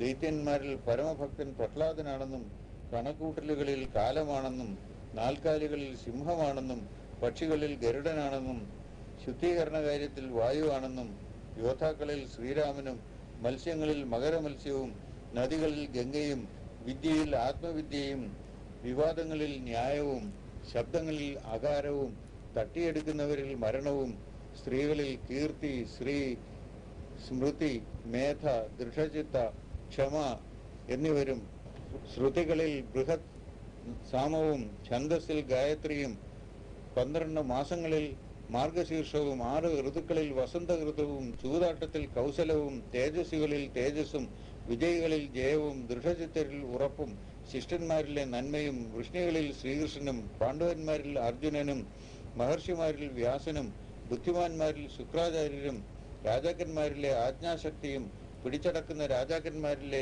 ന്യായബോധവും രഹസ്യം സൂക്ഷിക്കുന്നതിൽ മൗനവും പണ്ഡിതന്മാരിൽ ജ്ഞാനവും ജീവജാലങ്ങളിൽ ബീജവും താൻ തന്നെയാണെന്നും ഭഗവാൻ പറഞ്ഞു. ഈ പ്രപഞ്ചത്തിലെ സ്ഥാവര ജംഗമ വസ്തുക്കളെല്ലാം തന്നെ തൻ്റെ ശക്തിയാലാണ് നിലനിൽക്കുന്നതെന്നും ഭഗവാൻ പറഞ്ഞു. അങ്ങനെ തൻ്റെ മഹിമയ്ക്ക് അവസാനമില്ല. എല്ലാ വസ്തുക്കളുടെയും പ്രത്യേക സ്വഭാവം ഈശ്വരന്റെ മഹിമ തന്നെയാണ്. അങ്ങനെ ഈ ജഗത്ത് മുഴുവൻ അതേപടി നിലനിർത്തുന്നത് ഈശ്വര ശക്തിയുടെ ഒരു ചെറിയ അംശം കൊണ്ട് മാത്രമാണ്. അധ്യായം 11. വിശ്വരൂപ ദർശന യോഗം. തന്നോടുള്ള ദയാവാത്സല്യം കൊണ്ട് ആധ്യാത്മിക വിദ്യയെപ്പറ്റി ഉള്ള പരമമായ അറിവ് ശ്രീകൃഷ്ണൻ പറഞ്ഞു കൊടുത്തതിനാൽ തനിക്ക് ഉളവായ വിഭ്രാന്തി മുഴുവൻ പൊയ്പോയതായി അർജുനൻ അറിയിച്ചു. ശ്രീകൃഷ്ണനിൽ നിന്നും ഈശ്വരന്റെ അനശ്വരമായ മാഹാത്മ്യത്തെക്കുറിച്ചും ജീവജാലങ്ങളുടെ ഉത്ഭവവും അവസാനവും എങ്ങനെയാണെന്നതിനെക്കുറിച്ചും ഭഗവാൻ വിവരിച്ചു പറഞ്ഞത് കേൾക്കുകയും മനസ്സിലാക്കുകയും ചെയ്തു. എന്നിരുന്നാലും ഉചിതമെന്ന് ഭഗവാന് തോന്നുന്ന പക്ഷം ഭഗവാന്റെ ചൈതന്യം, മഹിമ, തേജസ്, ശക്തി എന്നിവ പ്രകടമാക്കുന്ന ആ ദിവ്യരൂപം കണ്ടാൽ കൊള്ളാമെന്ന് അർജുനൻ ആഗ്രഹിച്ചു. തന്റെ ആയിരക്കണക്കിനുള്ള വിവിധ വർണ്ണങ്ങളിലും വിവിധ ആകൃതിയിലുമുള്ള ദിവ്യരൂപങ്ങൾ കാണിച്ചു കൊടുക്കുന്നതാണെന്ന് ഭഗവാൻ പറഞ്ഞു. തന്റെ ദിവ്യ ശരീരത്തിൽ അതിഥിയുടെ 12 മക്കളെയും അഷ്ടവസുക്കളെയും 11 രുദ്രന്മാരെയും 2 അശ്വിനികുമാരന്മാരെയും 49 മരുത്തുക്കളെയും അങ്ങനെ അർജുനൻ മുമ്പ് കണ്ടില്ലാത്ത വിവിധ അത്ഭുത രൂപങ്ങളെ ദർശിക്കുന്നതിന് അർജുനനോട് പറഞ്ഞു. മാത്രമല്ല പ്രപഞ്ചത്തിലെ സകല സ്ഥാവര ജംഗമ സൃഷ്ടികളെയും അർജുനൻ ആഗ്രഹിക്കുന്ന ഏതിനെയും തന്റെ ശരീരത്തിൽ കാണുന്നതിനും അർജുനനോട് പറഞ്ഞു. എന്നാൽ ഇവയെല്ലാം ദർശിക്കുന്നതിന് സാധാരണ മനുഷ്യദൃഷ്ടി പോരാത്തതിനാൽ ഭഗവാൻ അർജുനന് ദിവ്യമായ ദൃഷ്ടി പ്രദാനം ചെയ്തു. യോഗേശ്വരനായ ഭഗവാൻ ശ്രീകൃഷ്ണൻ തന്റെ പരമമായ ആ ദിവ്യരൂപം പ്രദർശിപ്പിച്ചത് സഞ്ജയൻ ധൃതരാഷ്ട്രർക്ക് പറഞ്ഞുകൊടുത്തു. രൂപം 1000 സൂര്യന്മാരുടേതിനേക്കാൾ അധികം തേജസ്സുള്ളതും നാനാവശത്തും മുഖമുള്ളതും ശരീരം മുഴുവൻ ദിവ്യമായ ചന്ദന ലേപനത്തോടും ദിവ്യമായ ഹാരങ്ങളോടും ആടകളോടും ആഭരണങ്ങളോടും അനേകം ദിവ്യ ആയുധങ്ങളോടും എണ്ണിയാൽ ഒടുങ്ങാത്തത്രയും വക്രനേത്രങ്ങളോടും കൂടിയ ആശ്ചര്യം ഉളവാക്കുന്ന ആ ദിവ്യവും പരമവുമായ മൂർത്തിയെ അർജുനൻ കണ്ടു. വിശ്വം നിറഞ്ഞു നിൽക്കുന്ന ആ രൂപത്തിൽ മുഴുവൻ പ്രപഞ്ചത്തെയും അതിൻ്റെ വിഭിന്ന ഭാഗങ്ങളെയും എല്ലാം ഒരുമിച്ച് ഒരു സ്ഥലത്ത് ഏകീകരിച്ച് അർജുനൻ കണ്ടു. രോമാഞ്ച കഞ്ചുകിതനായി ആശ്ചര്യഭരിതനായി ബഹുമാന പുരസ്കനായി തൊഴുകൈയോടെ അർജുനൻ ആ പരമരൂപത്തെ നമിച്ചു. ഋഷിമാരാൽ ചുറ്റപ്പെട്ടതും ദിവ്യ സർപ്പങ്ങളെ ആഭരണമാക്കിയതുമായ പരമശിവനെയും താമരപ്പൂ സിംഹാസനമാക്കിയ ബ്രഹ്മദേവനെയും തുടങ്ങി എല്ലാ ദൈവങ്ങളെയും സകല ജീവജാലങ്ങളെയും ആ വിശ്വരൂപത്തിൽ താൻ ദർശിച്ചതായി അർജുനൻ ഭഗവാനോട് പറഞ്ഞു. അനേകം കൈകളോടും ഉദരങ്ങളോടും വക്രനേത്രങ്ങളോടും ഉള്ള അനേകം രൂപങ്ങൾ എല്ലാ വശത്തും ഉള്ള ആദി അന്തമില്ലാത്ത പ്രപഞ്ചത്തെ ആ രൂപത്തിൽ താൻ ദർശിച്ചുവെന്നും ഗദകൾ, ചക്രങ്ങൾ, മറ്റായുധങ്ങൾ എന്നിവയോടുകൂടി ചുറ്റിനും തീ വമിക്കുന്നുവോ തന്നിൽ ദയാവാത്സല്യം കാണിക്കണമെന്നും അർജുനൻ അപേക്ഷിച്ചു. ഭയചകിതനായ അർജുനൻ എതിർ സൈന്യത്തിലുള്ള പ്രമുഖ യോദ്ധാക്കളായ ധൃതരാഷ്ട്രരുടെ മക്കൾ ഭീഷ്മദ്രോണ, കർണൻ തുടങ്ങിയവരും അതുപോലെ തൻ്റെ സൈന്യത്തിൽപ്പെട്ടവരും ആ രൂപത്തിൻ്റെ ബീഭത്സമായ പല്ലുകളുള്ള വായിലേക്ക് പാഞ്ഞൊഴുകി ചെല്ലുകയും പല്ലിൻ്റെ ഇടയിൽ അവരുടെ ചതഞ്ഞരഞ്ഞ തലകളും ഉടലുകളും അർജുനൻ കണ്ടു. ദീപത്തിലേക്ക് പറന്ന് മരിക്കുന്ന ശലഭങ്ങളെപ്പോലെയും സമുദ്രത്തിലേക്ക് പാഞ്ഞു ചെല്ലുന്ന നദികളെപ്പോലെയും യോദ്ധാക്കൾ ആ തീനാളം വമിക്കുന്ന വായിലേക്ക് പാഞ്ഞു ചെന്ന് മരിക്കുന്നതും അർജുനൻ കണ്ടു. ആ രൂപം അതിൻ്റെ ചൂടുള്ള വായിലേക്ക് പാഞ്ഞു വരുന്ന അവരെ നാക്കുകൊണ്ട് നക്കിയെടുത്ത് വായിക്കകത്താക്കുന്നത് അർജുനൻ കണ്ടു. ആ ബീഭത്സമായ തേജസ് പ്രപഞ്ചത്തെ മുഴുവൻ ചുട്ടു പൊള്ളിക്കുന്നതായും അർജുനൻ കണ്ടു. ആ ആദിമ ചൈതന്യത്തോട് താൻ യഥാർത്ഥത്തിൽ ആരാണെന്നും എന്താണ് ഈ ബീഭത്സ രൂപത്തിൻ്റെ ഉദ്ദേശമെന്നും ആരാഞ്ഞു. താൻ നിത്യമായ കാലചക്രത്തിൻ്റെ രൂപമാണെന്നും ഈ പ്രപഞ്ചത്തെ മുഴുവൻ നശിപ്പിക്കുന്നവനാണെന്നും താൻ അർജുനനില്ലെങ്കിൽ പോലും അർജുനന്റെ എതിരാളികളെ എല്ലാം വകവരുത്തുവാൻ പുറപ്പെട്ടിരിക്കുകയാണെന്നും ഭഗവാൻ അറിയിച്ചു. അർജുനന്റെ എതിരാളികളെല്ലാം യഥാർത്ഥത്തിൽ കൊല്ലപ്പെട്ടു കഴിഞ്ഞുവെന്നും അർജുനൻ അക്കാര്യത്തിൽ തൻ്റെ ഒരു ഉപകരണം മാത്രമാണെന്നും അതിനാൽ മറ്റൊന്നും ആലോചിക്കാതെ എണീറ്റ് യുദ്ധം ചെയ്ത് വിജയത്തിൻ്റെ കീർത്തി നേടുകയും ധനിക രാജ്യത്തിൻ്റെ ആധിപത്യം ആസ്വദിക്കുകയും ചെയ്യുകയാണ് വേണ്ടതെന്നും ഭഗവാൻ ഉപദേശിച്ചു.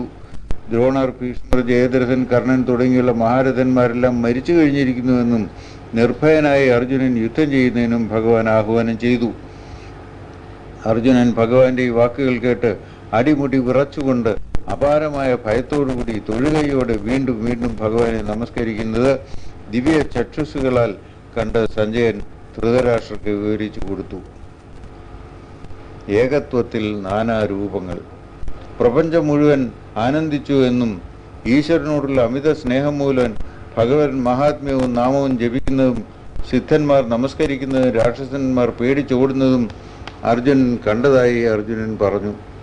ബ്രഹ്മാവിൻ്റെയും ജനയിതാവെന്ന നിലയിലും ഏറ്റവും മഹത്വ എന്നതിനാലും പ്രപഞ്ചം സ്ഥിതി ചെയ്യുന്നത് തന്നെ ഈശ്വരനിൽ തന്നെ ആയതിനാലും ദേവന്മാരുടെ പ്രഭു എന്നതിനാലും ഉള്ളതിനും ഇല്ലാത്തതിനും അപ്പുറമുള്ള പരബ്രഹ്മ എന്നതിനാലും സിദ്ധന്മാർ വാഴ്ത്തുന്നത് അനുയോജ്യം തന്നെ എന്നും അർജുനൻ പറഞ്ഞു. ഈശ്വരൻ തന്നെയാണ് ആദിദേവൻ, ഏറ്റവും പുരാതനം, പ്രപഞ്ചത്തിൻ്റെ ആധാരം, അറിയുന്നവനും അറിവും ഏറ്റവും ഉന്നതമായ പ്രാപ്യപദവും ഈശ്വരൻ തന്നെ. അനേക രൂപത്തിൽ ഈ പ്രപഞ്ചം നിറഞ്ഞു നിൽക്കുന്നതും ആ ശക്തി തന്നെ. വായുവും യമനും അഗ്നിയും ചന്ദ്രനും ബ്രഹ്മനും ഈ പ്രപഞ്ചത്തിലെ ശക്തി സ്രോതസ്സും ഈശ്വരൻ തന്നെ. എല്ലാറ്റിലെയും ചൈതന്യവും അദ്ദേഹം തന്നെ. അതിനാൽ എല്ലാം ഈശ്വരൻ തന്നെ. ഭഗവാനെ കൃഷ്ണനെന്നും യാദവനെന്നും താൻ തൻ്റെ അടുപ്പവും അറിവില്ലായ്മയും കാരണം വിളിച്ചതിന് ക്ഷമ ചോദിക്കുന്നുവെന്നും അർജുനൻ പറഞ്ഞു. ഭഗവാന്റെ മഹിമ മനസ്സിലാക്കാതെ താൻ തെറ്റായ പല രീതിയിലും പെരുമാറിയതിനും ക്ഷമ ചോദിക്കുന്നതായി അർജുനൻ പറഞ്ഞു. യഥാർത്ഥത്തിൽ എല്ലാ ജീവജാലങ്ങളുടെയും മാതാപിതാ ഗുരു ദൈവം എന്ന സ്ഥാനം ഭഗവാനാണെന്നും അദ്ദേഹം 3 ലോകങ്ങളുടെയും അധിപതിയാണെന്നും അതുല്യനാണെന്നും താൻ മനസ്സിലാക്കുന്നുവെന്നും താൻ ഭഗവാനെ നമസ്കരിക്കുന്നുവെന്നും ഒരച്ഛൻ മകൻ എന്ന പോലെയും ഒരു സുഹൃത്ത് എന്ന പോലെയും ഭർത്താവ് ഭാര്യയോടെന്ന പോലെയും തൻ്റെ കുറ്റങ്ങൾ പൊറുക്കണമെന്ന് അർജുനൻ അപേക്ഷിച്ചു. മറ്റാരും കണ്ടിട്ടില്ലാത്ത ആ ബൃഹത്തും മഹത്തുമായ രൂപം കണ്ടിട്ട് ഒരു വശത്ത് തനിക്ക് അമിത സന്തോഷവും മറുവശത്ത് തനിക്ക് അത്യന്തം ഭയവും തോന്നിയതായും അതിനാൽ ഭഗവാൻ ശംഖ് ചക്ര ഗദ പങ്കജധാരിയായ 4 കൈയുള്ള വിഷ്ണുവിൻ്റെ സുന്ദര രൂപം തനിക്ക് ഒരിക്കൽ കൂടി കാണാൻ അവസരം ഉണ്ടാക്കണമെന്നും അർജുനൻ പറഞ്ഞു. തൻ്റെ യോഗശക്തിയാൽ ഏറ്റവും പരമമായ തേജസ്സുറ്റ ആദ്യമെങ്കിലും അന്തമില്ലാത്ത പ്രാപഞ്ചിക ശരീരം വിശ്വരൂപം അർജുനനെ കാണിക്കുകയായിരുന്നു എന്ന് ഭഗവാൻ പറഞ്ഞു. മാത്രമല്ല, ഇങ്ങനത്തെ രൂപം ഇതുവരെ ആരും കണ്ടിട്ടില്ലെന്നും വേദാഭ്യാസം കൊണ്ടോ ഹോമാദികൾ കൊണ്ടോ അർച്ചനകൾ കൊണ്ടോ കർമ്മങ്ങൾ കൊണ്ടോ വ്രതനിഷ്ഠ കൊണ്ടോ ഈ രൂപം കാണാൻ സാധ്യമല്ലെന്നും ഭഗവാൻ പറഞ്ഞു. താൻ തൻ്റെ 4 കൈയുള്ള സുന്ദര രൂപം കാണിക്കുകയാണെന്നും വിശ്വരൂപത്തിനുണ്ടായ ഭയം ഒഴിവാക്കാനും ഭഗവാൻ ഉപദേശിച്ചു. സാക്ഷാൽ മഹാവിഷ്ണുവിന് സുന്ദരവും ശാന്തവുമായ രൂപം കൈക്കൊണ്ട് അർജുനനെ സമാധാനപ്പെടുത്തിയ കാര്യം സഞ്ജയൻ ധൃതരാഷ്ട്രരോട് പറഞ്ഞു. ആ ശാന്തമായ രൂപം കണ്ടിട്ട് തൻ്റെ സമാധാനം കൈവന്നതായി അർജുനൻ അറിയിച്ചു. ദേവതകൾ പോലും കാണാൻ കൊതിക്കുന്ന ആ രൂപം ഭഗവാനിലുള്ള ഏകാഗ്രമായ ഭക്തി എന്ന ഒരേ മാർഗത്തിൽ കൂടി മാത്രം കാണാൻ കഴിയുന്ന അർജുനൻ കണ്ടു. രോമാഞ്ച കഞ്ചുകിതനായി ആശ്ചര്യഭരിതനായി ബഹുമാന പുരസ്കനായി തൊഴുകൈയോടെ അർജുനൻ ആ പരമരൂപത്തെ നമിച്ചു. ഋഷിമാരാൽ ചുറ്റപ്പെട്ടതും ദിവ്യ സർപ്പങ്ങളെ ആഭരണമാക്കിയതുമായ പരമശിവനെയും താമരപ്പൂ സിംഹാസനമാക്കിയ ബ്രഹ്മദേവനെയും തുടങ്ങി എല്ലാ ദൈവങ്ങളെയും സകല ജീവജാലങ്ങളെയും ആ വിശ്വരൂപത്തിൽ താൻ ദർശിച്ചതായി അർജുനൻ ഭഗവാനോട് പറഞ്ഞു. അനേകം കൈകളോടും ഉദരങ്ങളോടും വക്രനേത്രങ്ങളോടും ഉള്ള അനേകം രൂപങ്ങൾ എല്ലാ വശത്തും ഉള്ള ആദി അന്തമില്ലാത്ത പ്രപഞ്ചത്തെ ആ രൂപത്തിൽ താൻ ദർശിച്ചുവെന്നും ഗദകൾ, ചക്രങ്ങൾ, മറ്റായുധങ്ങൾ എന്നിവയോടുകൂടി ചുറ്റിനും തീ വമിക്കുന്നുവോ തന്നിൽ ദയാവാത്സല്യം കാണിക്കണമെന്നും അർജുനൻ അപേക്ഷിച്ചു. ഭയചകിതനായ അർജുനൻ എതിർ സൈന്യത്തിലുള്ള പ്രമുഖ യോദ്ധാക്കളായ ധൃതരാഷ്ട്രരുടെ മക്കൾ ഭീഷ്മദ്രോണ കർണൻ തുടങ്ങിയവരും അതുപോലെ തൻ്റെ സൈന്യത്തിൽപ്പെട്ടവരും ആ രൂപത്തിൻ്റെ ബീഭത്സമായ പല്ലുകളുള്ള വായിലേക്ക് പാഞ്ഞൊഴുകി ചെല്ലുകയും പല്ലിൻ്റെ ഇടയിൽ അവരുടെ ചതഞ്ഞരഞ്ഞ തലകളും ഉടലുകളും അർജുനൻ കണ്ടു. ദീപത്തിലേക്ക് പറന്ന് മരിക്കുന്ന ശലഭങ്ങളെപ്പോലെയും സമുദ്രത്തിലേക്ക് പാഞ്ഞു ചെല്ലുന്ന നദികളെപ്പോലെയും യോദ്ധാക്കൾ ആ തീനാളം വമിക്കുന്ന വായിലേക്ക് പാഞ്ഞു ചെന്ന് മരിക്കുന്നതും അർജുനൻ കണ്ടു. ആ രൂപം അതിൻ്റെ ചൂടുള്ള വായിലേക്ക് പാഞ്ഞു വരുന്ന അവരെ നാക്കുകൊണ്ട് നക്കിയെടുത്ത് വായിക്കകത്താക്കുന്നത് അർജുനൻ കണ്ടു. ആ ബീഭത്സമായ തേജസ് പ്രപഞ്ചത്തെ മുഴുവൻ ചുട്ടു പൊള്ളിക്കുന്നതായും അർജുനൻ കണ്ടു. ആ ആദിമ ചൈതന്യത്തോട് താൻ യഥാർത്ഥത്തിൽ ആരാണെന്നും എന്താണ് ഈ ബീഭത്സ രൂപത്തിൻ്റെ ഉദ്ദേശമെന്നും ആരാഞ്ഞു. താൻ നിത്യമായ കാലചക്രത്തിൻ്റെ രൂപമാണെന്നും ഈ പ്രപഞ്ചത്തെ മുഴുവൻ നശിപ്പിക്കുന്നവനാണെന്നും താൻ അർജുനനില്ലെങ്കിൽ പോലും അർജുനൻ്റെ എതിരാളികളെ എല്ലാം വകവരുത്തുവാൻ പുറപ്പെട്ടിരിക്കുകയാണെന്നും ഭഗവാൻ അറിയിച്ചു. അർജുനൻ്റെ എതിരാളികളെല്ലാം യഥാർത്ഥത്തിൽ കൊല്ലപ്പെട്ടു കഴിഞ്ഞുവെന്നും അർജുനൻ അക്കാര്യത്തിൽ തൻ്റെ ഒരു ഉപകരണം മാത്രമാണെന്നും അതിനാൽ മറ്റൊന്നും ആലോചിക്കാതെ എണീറ്റ് യുദ്ധം ചെയ്ത് വിജയത്തിൻ്റെ കീർത്തി നേടുകയും ധനിക രാജ്യത്തിൻ്റെ ആധിപത്യം ആസ്വദിക്കുകയും ചെയ്യുകയാണ് വേണ്ടതെന്നും ഭഗവാൻ ഉപദേശിച്ചു. ദ്രോണർ, ഭീഷ്മർ, ജയദ്രഥൻ, കർണൻ തുടങ്ങിയുള്ള മഹാരഥന്മാരെല്ലാം മരിച്ചു കഴിഞ്ഞിരിക്കുന്നുവെന്നും നിർഭയനായി അർജുനൻ യുദ്ധം ചെയ്യുന്നതിനും ഭഗവാൻ ആഹ്വാനം ചെയ്തു. അർജുനൻ ഭഗവാന്റെ ഈ വാക്കുകൾ കേട്ട് അടിമുടി വിറച്ചുകൊണ്ട് അപാരമായ ഭയത്തോടുകൂടി തൊഴുകയോടെ വീണ്ടും വീണ്ടും ഭഗവാനെ നമസ്കരിക്കുന്നത് ദിവ്യ ചക്ഷുസുകളാൽ കണ്ട് സഞ്ജയൻ ധൃതരാഷ്ട്രർക്ക് വിവരിച്ചു കൊടുത്തു. ഏകത്വത്തിൽ നാനാരൂപങ്ങൾ. പ്രപഞ്ചം മുഴുവൻ ആനന്ദിച്ചു എന്നും ഈശ്വരനോടുള്ള അമിത സ്നേഹം മൂലം ഭഗവൻ മഹാത്മ്യവും നാമവും ജപിക്കുന്നതും സിദ്ധന്മാർ നമസ്കരിക്കുന്നതും രാക്ഷസന്മാർ പേടിച്ചോടുന്നതും അർജുനൻ കണ്ടതായി അർജുനൻ പറഞ്ഞു. ബ്രഹ്മാവിൻ്റെയും ജനയിതാവെന്ന നിലയിലും ഏറ്റവും മഹത്വ എന്നതിനാലും പ്രപഞ്ചം സ്ഥിതി ചെയ്യുന്നത് തന്നെ ഈശ്വരനിൽ തന്നെ ആയതിനാലും ദേവന്മാരുടെ പ്രഭു എന്നതിനാലും ഉള്ളതിനും ഇല്ലാത്തതിനും അപ്പുറമുള്ള പരബ്രഹ്മ എന്നതിനാലും സിദ്ധന്മാർ വാഴ്ത്തുന്നത് അനുയോജ്യം തന്നെ എന്നും അർജുനൻ പറഞ്ഞു. ഈശ്വരൻ തന്നെയാണ് ആദിദേവൻ, ഏറ്റവും പുരാതനം, പ്രപഞ്ചത്തിന്റെ ആധാരം, അറിയുന്നവനും അറിവും ഏറ്റവും ഉന്നതമായ പ്രാപ്യപദവും ഈശ്വരൻ തന്നെ. അനേക രൂപത്തിൽ ഈ പ്രപഞ്ചം നിറഞ്ഞു നിൽക്കുന്നതും ആ ശക്തി തന്നെ. വായുവും യമനും അഗ്നിയും ചന്ദ്രനും ബ്രഹ്മനും ഈ പ്രപഞ്ചത്തിലെ ശക്തി സ്രോതസ്സും ഈശ്വരൻ തന്നെ. എല്ലാറ്റിലെയും ചൈതന്യവും അദ്ദേഹം തന്നെ. അതിനാൽ എല്ലാം ഈശ്വരൻ തന്നെ. ഭഗവാനെ കൃഷ്ണനെന്നും യാദവനെന്നും താൻ തൻ്റെ അടുപ്പവും അറിവില്ലായ്മയും കാരണം വിളിച്ചതിന് ക്ഷമ ചോദിക്കുന്നുവെന്നും അർജുനൻ പറഞ്ഞു. ഭഗവാന്റെ മഹിമ മനസ്സിലാക്കാതെ താൻ തെറ്റു. രോമാഞ്ചകഞ്ചുകിതനായി ആശ്ചര്യഭരിതനായി ബഹുമാന പുരസ്കനായി തൊഴുകയോടെ അർജുനൻ ആ പരമരൂപത്തെ നമിച്ചു. ഋഷിമാരാൽ ചുറ്റപ്പെട്ടതും ദിവ്യ സർപ്പങ്ങളെ ആഭരണമാക്കിയതുമായ പരമശിവനെയും താമരപ്പൂ സിംഹാസനമാക്കിയ ബ്രഹ്മദേവനെയും തുടങ്ങി എല്ലാ ദൈവങ്ങളെയും സകല ജീവജാലങ്ങളെയും ആ വിശ്വരൂപത്തിൽ താൻ ദർശിച്ചതായി അർജുനൻ ഭഗവാനോട് പറഞ്ഞു. അനേകം കൈകളോടും ഉദരങ്ങളോടും വക്രനേത്രങ്ങളോടും ഉള്ള അനേകം രൂപങ്ങൾ എല്ലാ വശത്തും ഉള്ള ആദി അന്തമില്ലാത്ത പ്രപഞ്ചത്തെ ആ രൂപത്തിൽ താൻ ദർശിച്ചുവെന്നും ഗദകൾ, ചക്രങ്ങൾ, മറ്റായുധങ്ങൾ എന്നിവയോടുകൂടി ചുറ്റിനും തീ വമിക്കുന്നുവോ തന്നിൽ ദയാവാത്സല്യം കാണിക്കണമെന്നും അർജുനൻ അപേക്ഷിച്ചു. ഭയചകിതനായ അർജുനൻ എതിർ സൈന്യത്തിലുള്ള പ്രമുഖ യോദ്ധാക്കളായ ധൃതരാഷ്ട്രരുടെ മക്കൾ ഭീഷ്മദ്രോണ, കർണൻ തുടങ്ങിയവരും അതുപോലെ തൻ്റെ സൈന്യത്തിൽപ്പെട്ടവരും ആ രൂപത്തിൻ്റെ ബീഭത്സമായ പല്ലുകളുള്ള വായിലേക്ക് പാഞ്ഞൊഴുകി ചെല്ലുകയും പല്ലിൻ്റെ ഇടയിൽ അവരുടെ ചതഞ്ഞരഞ്ഞ തലകളും ഉടലുകളും അർജുനൻ കണ്ടു. ദീപത്തിലേക്ക് പറന്ന് മരിക്കുന്ന ശലഭങ്ങളെപ്പോലെയും സമുദ്രത്തിലേക്ക് പാഞ്ഞു ചെല്ലുന്ന നദികളെപ്പോലെയും യോദ്ധാക്കൾ ആ തീനാളം വമിക്കുന്ന വായിലേക്ക് പാഞ്ഞു ചെന്ന് മരിക്കുന്നതും അർജുനൻ കണ്ടു. ആ രൂപം അതിൻ്റെ ചൂടുള്ള വായിലേക്ക് പാഞ്ഞു വരുന്ന അവരെ നാക്കുകൊണ്ട് നക്കിയെടുത്ത് വായിക്കകത്താക്കുന്നത് അർജുനൻ കണ്ടു. ആ ബീഭത്സമായ തേജസ് പ്രപഞ്ചത്തെ മുഴുവൻ ചുട്ടു പൊള്ളിക്കുന്നതായും അർജുനൻ കണ്ടു. ആ ആദിമ ചൈതന്യത്തോട് താൻ യഥാർത്ഥത്തിൽ ആരാണെന്നും എന്താണ് ഈ ബീഭത്സ രൂപത്തിൻ്റെ ഉദ്ദേശമെന്നും ആരാഞ്ഞു. താൻ നിത്യമായ കാലചക്രത്തിൻ്റെ രൂപമാണെന്നും ഈ പ്രപഞ്ചത്തെ മുഴുവൻ നശിപ്പിക്കുന്നവനാണെന്നും താൻ അർജുനനില്ലെങ്കിൽ പോലും അർജുനന്റെ എതിരാളികളെ എല്ലാം വകവരുത്തുവാൻ പുറപ്പെട്ടിരിക്കുകയാണെന്നും ഭഗവാൻ അറിയിച്ചു.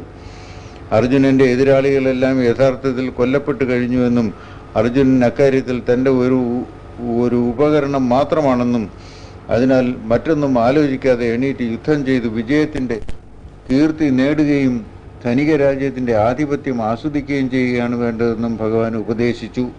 ദ്രോണർ, ഭീഷ്മർ, ജയദ്രഥൻ, കർണൻ തുടങ്ങിയുള്ള മഹാരഥന്മാരെല്ലാം മരിച്ചു കഴിഞ്ഞിരിക്കുന്നുവെന്നും നിർഭയനായി അർജുനൻ യുദ്ധം ചെയ്യുന്നതിനും ഭഗവാൻ ആഹ്വാനം ചെയ്തു.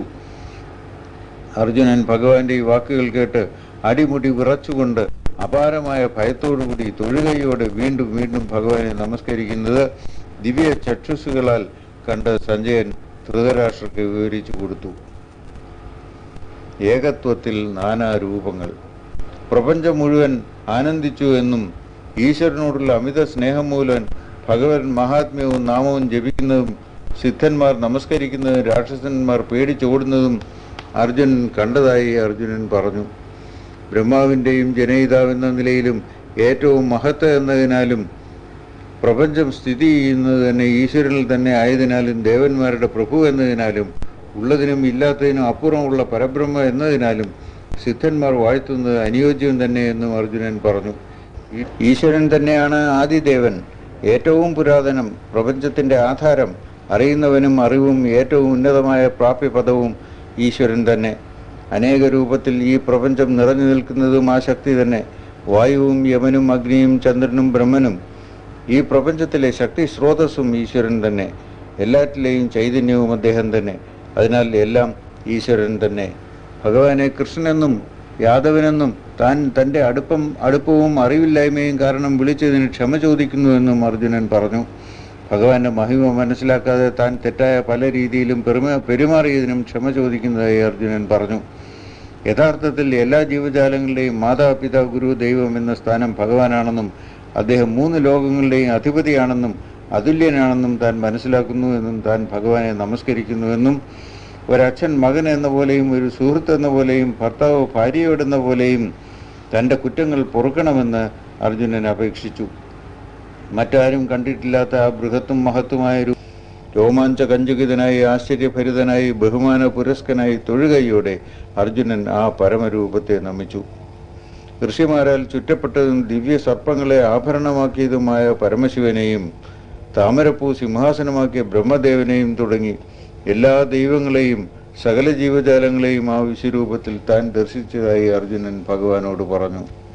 അനേകം കൈകളോടും ഉദരങ്ങളോടും വക്രനേത്രങ്ങളോടും ഉള്ള അനേകം രൂപങ്ങൾ എല്ലാ വശത്തും ഉള്ള ആദി അന്തമില്ലാത്ത പ്രപഞ്ചത്തെ ആ രൂപത്തിൽ താൻ ദർശിച്ചുവെന്നും ഗദകൾ, ചക്രങ്ങൾ, മറ്റായുധങ്ങൾ എന്നിവയോടുകൂടി ചുറ്റിനും തീ വമിക്കുന്നുവോ തന്നിൽ ദയാവാത്സല്യം കാണിക്കണമെന്നും അർജുനൻ അപേക്ഷിച്ചു. ഭയചകിതനായ അർജുനൻ എതിർ സൈന്യത്തിലുള്ള പ്രമുഖ യോദ്ധാക്കളായ ധൃതരാഷ്ട്രരുടെ മക്കൾ ഭീഷ്മദ്രോണ, കർണൻ തുടങ്ങിയവരും അതുപോലെ തൻ്റെ സൈന്യത്തിൽപ്പെട്ടവരും ആ രൂപത്തിൻ്റെ ബീഭത്സമായ പല്ലുകളുള്ള വായിലേക്ക് പാഞ്ഞൊഴുകി ചെല്ലുകയും പല്ലിൻ്റെ ഇടയിൽ അവരുടെ ചതഞ്ഞരഞ്ഞ തലകളും ഉടലുകളും അർജുനൻ കണ്ടു. ദീപത്തിലേക്ക് പറന്ന് മരിക്കുന്ന ശലഭങ്ങളെപ്പോലെയും സമുദ്രത്തിലേക്ക് പാഞ്ഞു ചെല്ലുന്ന നദികളെപ്പോലെയും യോദ്ധാക്കൾ ആ തീനാളം വമിക്കുന്ന വായിലേക്ക് പാഞ്ഞു ചെന്ന് മരിക്കുന്നതും അർജുനൻ കണ്ടു.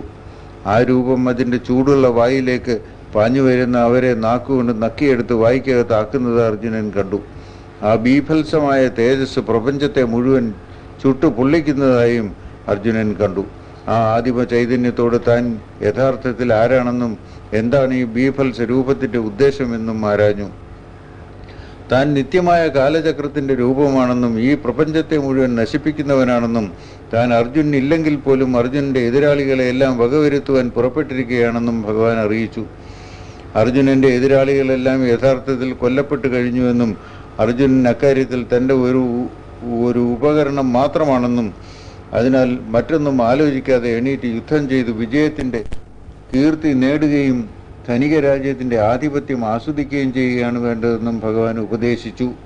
ദ്രോണർ, ഭീഷ്മർ, ജയദ്രഥൻ, കർണൻ തുടങ്ങിയുള്ള മഹാരഥന്മാരെല്ലാം മരിച്ചു കഴിഞ്ഞിരിക്കുന്നുവെന്നും നിർഭയനായി അർജുനൻ യുദ്ധം ചെയ്യുന്നതിനും ഭഗവാൻ ആഹ്വാനം ചെയ്തു. അർജുനൻ ഭഗവാന്റെ ഈ വാക്കുകൾ കേട്ട് അടിമുടി വിറച്ചുകൊണ്ട് അപാരമായ ഭയത്തോടുകൂടി തൊഴുകൈയോടെ വീണ്ടും വീണ്ടും ഭഗവാനെ നമസ്കരിക്കുന്നത് ദിവ്യ ചക്ഷുസുകളാൽ കണ്ട് സഞ്ജയൻ ധൃതരാഷ്ട്രർക്ക് വിവരിച്ചു കൊടുത്തു. ഏകത്വത്തിൽ നാനാരൂപങ്ങൾ. പ്രപഞ്ചം മുഴുവൻ ആനന്ദിച്ചു എന്നും ഈശ്വരനോടുള്ള അമിത സ്നേഹം മൂലം ഭഗവൻ മഹാത്മ്യവും നാമവും ജപിക്കുന്നതും സിദ്ധന്മാർ നമസ്കരിക്കുന്നതും രാക്ഷസന്മാർ പേടിച്ചോടുന്നതും അർജുനൻ കണ്ടതായി അർജുനൻ പറഞ്ഞു. ബ്രഹ്മാവിൻ്റെയും ജനയിതാവെന്ന നിലയിലും ഏറ്റവും മഹത്വ എന്നതിനാലും പ്രപഞ്ചം സ്ഥിതി ചെയ്യുന്നത് തന്നെ ഈശ്വരനിൽ തന്നെ ആയതിനാലും ദേവന്മാരുടെ പ്രഭു എന്നതിനാലും ഉള്ളതിനും ഇല്ലാത്തതിനും അപ്പുറമുള്ള പരബ്രഹ്മ എന്നതിനാലും സിദ്ധന്മാർ വാഴ്ത്തുന്നത് അനുയോജ്യം തന്നെ എന്നും അർജുനൻ പറഞ്ഞു. ഈശ്വരൻ തന്നെയാണ് ആദിദേവൻ, ഏറ്റവും പുരാതനം, പ്രപഞ്ചത്തിൻ്റെ ആധാരം, അറിയുന്നവനും അറിവും ഏറ്റവും ഉന്നതമായ പ്രാപ്യപദവും ഈശ്വരൻ തന്നെ. അനേക രൂപത്തിൽ ഈ പ്രപഞ്ചം നിറഞ്ഞു നിൽക്കുന്നതും ആ ശക്തി തന്നെ. വായുവും യമനും അഗ്നിയും ചന്ദ്രനും ബ്രഹ്മനും ഈ പ്രപഞ്ചത്തിലെ ശക്തി സ്രോതസ്സും ഈശ്വരൻ തന്നെ. എല്ലാറ്റിലെയും ചൈതന്യവും അദ്ദേഹം തന്നെ. അതിനാൽ എല്ലാം ഈശ്വരൻ തന്നെ. ഭഗവാനെ കൃഷ്ണനെന്നും യാദവനെന്നും താൻ തൻ്റെ അടുപ്പവും അറിവില്ലായ്മയും കാരണം വിളിച്ചതിന് ക്ഷമ ചോദിക്കുന്നുവെന്നും അർജുനൻ പറഞ്ഞു. ഭഗവാന്റെ മഹിമ മനസ്സിലാക്കാതെ താൻ തെറ്റായ പല രീതിയിലും പെരുമാറിയതിനും ക്ഷമ ചോദിക്കുന്നതായി അർജുനൻ പറഞ്ഞു. യഥാർത്ഥത്തിൽ എല്ലാ ജീവജാലങ്ങളുടെയും മാതാപിതാ ഗുരു ദൈവം എന്ന സ്ഥാനം ഭഗവാനാണെന്നും അദ്ദേഹം 3 ലോകങ്ങളുടെയും അധിപതിയാണെന്നും അതുല്യനാണെന്നും താൻ മനസ്സിലാക്കുന്നുവെന്നും താൻ ഭഗവാനെ നമസ്കരിക്കുന്നുവെന്നും ഒരച്ഛൻ മകൻ എന്ന പോലെയും ഒരു സുഹൃത്ത് രോമാഞ്ചകഞ്ചുകിതനായി ആശ്ചര്യഭരിതനായി ബഹുമാന പുരസ്കനായി തൊഴുകൈയോടെ അർജുനൻ ആ പരമരൂപത്തെ നമിച്ചു. ഋഷിമാരാൽ ചുറ്റപ്പെട്ടതും ദിവ്യ സർപ്പങ്ങളെ ആഭരണമാക്കിയതുമായ പരമശിവനെയും താമരപ്പൂ സിംഹാസനമാക്കിയ ബ്രഹ്മദേവനെയും തുടങ്ങി എല്ലാ ദൈവങ്ങളെയും സകല ജീവജാലങ്ങളെയും ആ വിശ്വരൂപത്തിൽ താൻ ദർശിച്ചതായി അർജുനൻ ഭഗവാനോട് പറഞ്ഞു. അനേകം കൈകളോടും ഉദരങ്ങളോടും വക്രനേത്രങ്ങളോടും ഉള്ള അനേകം രൂപങ്ങൾ എല്ലാ വശത്തും ഉള്ള ആദി അന്തമില്ലാത്ത പ്രപഞ്ചത്തെ ആ രൂപത്തിൽ താൻ ദർശിച്ചുവെന്നും ഗദകൾ, ചക്രങ്ങൾ, മറ്റായുധങ്ങൾ എന്നിവയോടുകൂടി ചുറ്റിനും തീ വമിക്കുന്നുവോ തന്നിൽ ദയാവാത്സല്യം കാണിക്കണമെന്നും അർജുനൻ അപേക്ഷിച്ചു. ഭയചകിതനായ അർജുനൻ എതിർ സൈന്യത്തിലുള്ള പ്രമുഖ യോദ്ധാക്കളായ ധൃതരാഷ്ട്രരുടെ മക്കൾ ഭീഷ്മദ്രോണ, കർണൻ തുടങ്ങിയവരും അതുപോലെ തൻ്റെ സൈന്യത്തിൽപ്പെട്ടവരും ആ രൂപത്തിൻ്റെ ബീഭത്സമായ പല്ലുകളുള്ള വായിലേക്ക് പാഞ്ഞൊഴുകി ചെല്ലുകയും പല്ലിൻ്റെ ഇടയിൽ അവരുടെ ചതഞ്ഞരഞ്ഞ തലകളും ഉടലുകളും അർജുനൻ കണ്ടു. ദീപത്തിലേക്ക് പറന്ന് മരിക്കുന്ന ശലഭങ്ങളെപ്പോലെയും സമുദ്രത്തിലേക്ക് പാഞ്ഞു ചെല്ലുന്ന നദികളെപ്പോലെയും യോദ്ധാക്കൾ ആ തീനാളം വമിക്കുന്ന വായിലേക്ക് പാഞ്ഞു ചെന്ന് മരിക്കുന്നതും അർജുനൻ കണ്ടു. ആ രൂപം അതിൻ്റെ ചൂടുള്ള വായിലേക്ക് പാഞ്ഞു വരുന്ന അവരെ നാക്കുകൊണ്ട് നക്കിയെടുത്ത് വായിക്കകത്താക്കുന്നത് അർജുനൻ കണ്ടു. ആ ബീഭത്സമായ തേജസ് പ്രപഞ്ചത്തെ മുഴുവൻ ചുട്ടു പൊള്ളിക്കുന്നതായും അർജുനൻ കണ്ടു. ആ ആദിമ ചൈതന്യത്തോട് താൻ യഥാർത്ഥത്തിൽ ആരാണെന്നും എന്താണ് ഈ ബീഭത്സ രൂപത്തിൻ്റെ ഉദ്ദേശമെന്നും ആരാഞ്ഞു. താൻ നിത്യമായ കാലചക്രത്തിൻ്റെ രൂപമാണെന്നും ഈ പ്രപഞ്ചത്തെ മുഴുവൻ നശിപ്പിക്കുന്നവനാണെന്നും താൻ അർജുനനില്ലെങ്കിൽ പോലും അർജുനൻ്റെ എതിരാളികളെ എല്ലാം വകവരുത്തുവാൻ പുറപ്പെട്ടിരിക്കുകയാണെന്നും ഭഗവാൻ അറിയിച്ചു. അർജുനൻ്റെ എതിരാളികളെല്ലാം യഥാർത്ഥത്തിൽ കൊല്ലപ്പെട്ടു കഴിഞ്ഞുവെന്നും അർജുനൻ അക്കാര്യത്തിൽ തൻ്റെ ഒരു ഉപകരണം മാത്രമാണെന്നും അതിനാൽ മറ്റൊന്നും ആലോചിക്കാതെ എണീറ്റ് യുദ്ധം ചെയ്ത് വിജയത്തിൻ്റെ കീർത്തി നേടുകയും ധനിക രാജ്യത്തിൻ്റെ ആധിപത്യം ആസ്വദിക്കുകയും ചെയ്യുകയാണ് വേണ്ടതെന്നും ഭഗവാൻ ഉപദേശിച്ചു. ദ്രോണർ, ഭീഷ്മർ, ജയദ്രഥൻ, കർണൻ തുടങ്ങിയുള്ള മഹാരഥന്മാരെല്ലാം മരിച്ചു കഴിഞ്ഞിരിക്കുന്നുവെന്നും നിർഭയനായി അർജുനൻ യുദ്ധം ചെയ്യുന്നതിനും ഭഗവാൻ ആഹ്വാനം ചെയ്തു. അർജുനൻ ഭഗവാന്റെ ഈ വാക്കുകൾ കേട്ട് അടിമുടി വിറച്ചുകൊണ്ട് അപാരമായ ഭയത്തോടുകൂടി തൊഴുകയോടെ വീണ്ടും വീണ്ടും ഭഗവാനെ നമസ്കരിക്കുന്നത് ദിവ്യ ചക്ഷുസുകളാൽ കണ്ട് സഞ്ജയൻ ധൃതരാഷ്ട്രർക്ക് വിവരിച്ചു കൊടുത്തു. ഏകത്വത്തിൽ നാനാരൂപങ്ങൾ. പ്രപഞ്ചം മുഴുവൻ ആനന്ദിച്ചു എന്നും ഈശ്വരനോടുള്ള അമിത സ്നേഹം മൂലം ഭഗവൻ മഹാത്മ്യവും നാമവും ജപിക്കുന്നതും സിദ്ധന്മാർ നമസ്കരിക്കുന്നതും രാക്ഷസന്മാർ പേടിച്ചോടുന്നതും അർജുനൻ കണ്ടതായി അർജുനൻ പറഞ്ഞു. ബ്രഹ്മാവിൻ്റെയും ജനയിതാവെന്ന നിലയിലും ഏറ്റവും മഹത്വ എന്നതിനാലും പ്രപഞ്ചം സ്ഥിതി ചെയ്യുന്നത് തന്നെ ഈശ്വരനിൽ തന്നെ ആയതിനാലും ദേവന്മാരുടെ പ്രഭു എന്നതിനാലും ഉള്ളതിനും ഇല്ലാത്തതിനും അപ്പുറമുള്ള പരബ്രഹ്മ എന്നതിനാലും സിദ്ധന്മാർ വാഴ്ത്തുന്നത് അനുയോജ്യം തന്നെ എന്നും അർജുനൻ പറഞ്ഞു. ഈശ്വരൻ തന്നെയാണ് ആദിദേവൻ, ഏറ്റവും പുരാതനം, പ്രപഞ്ചത്തിൻ്റെ ആധാരം, അറിയുന്നവനും അറിവും ഏറ്റവും ഉന്നതമായ പ്രാപ്യപദവും ഈശ്വരൻ തന്നെ. അനേക രൂപത്തിൽ ഈ പ്രപഞ്ചം നിറഞ്ഞു നിൽക്കുന്നതും ആ ശക്തി തന്നെ. വായുവും യമനും അഗ്നിയും ചന്ദ്രനും ബ്രഹ്മനും ഈ പ്രപഞ്ചത്തിലെ ശക്തി സ്രോതസ്സും ഈശ്വരൻ തന്നെ. എല്ലാറ്റിലെയും ചൈതന്യവും അദ്ദേഹം തന്നെ. അതിനാൽ എല്ലാം ഈശ്വരൻ തന്നെ. ഭഗവാനെ കൃഷ്ണനെന്നും യാദവനെന്നും താൻ തൻ്റെ അടുപ്പവും അറിവില്ലായ്മയും കാരണം വിളിച്ചതിന് ക്ഷമ ചോദിക്കുന്നുവെന്നും അർജുനൻ പറഞ്ഞു. ഭഗവാന്റെ മഹിമ കഞ്ചുകിതനായി ആശ്ചര്യഭരിതനായി ബഹുമാന പുരസ്കനായി തൊഴുകയോടെ അർജുനൻ ആ പരമരൂപത്തെ നമിച്ചു. ഋഷിമാരാൽ ചുറ്റപ്പെട്ടതും ദിവ്യ സർപ്പങ്ങളെ ആഭരണമാക്കിയതുമായ പരമശിവനെയും താമരപ്പൂ സിംഹാസനമാക്കിയ ബ്രഹ്മദേവനെയും തുടങ്ങി എല്ലാ ദൈവങ്ങളെയും സകല ജീവജാലങ്ങളെയും ആ വിശ്വരൂപത്തിൽ താൻ ദർശിച്ചതായി അർജുനൻ ഭഗവാനോട് പറഞ്ഞു.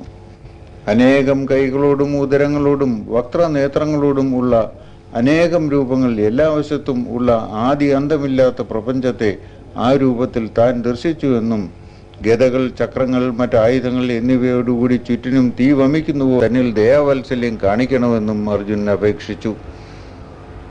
ഭയചകിതനായ അർജുനൻ എതിർ സൈന്യത്തിലുള്ള പ്രമുഖ യോദ്ധാക്കളായ ധൃതരാഷ്ട്രരുടെ മക്കൾ ഭീഷ്മദ്രോണ, കർണൻ തുടങ്ങിയവരും അതുപോലെ തൻ്റെ സൈന്യത്തിൽപ്പെട്ടവരും ആ രൂപത്തിൻ്റെ ബീഭത്സമായ പല്ലുകളുള്ള വായിലേക്ക് പാഞ്ഞൊഴുകി ചെല്ലുകയും പല്ലിൻ്റെ ഇടയിൽ അവരുടെ ചതഞ്ഞരഞ്ഞ തലകളും ഉടലുകളും അർജുനൻ കണ്ടു.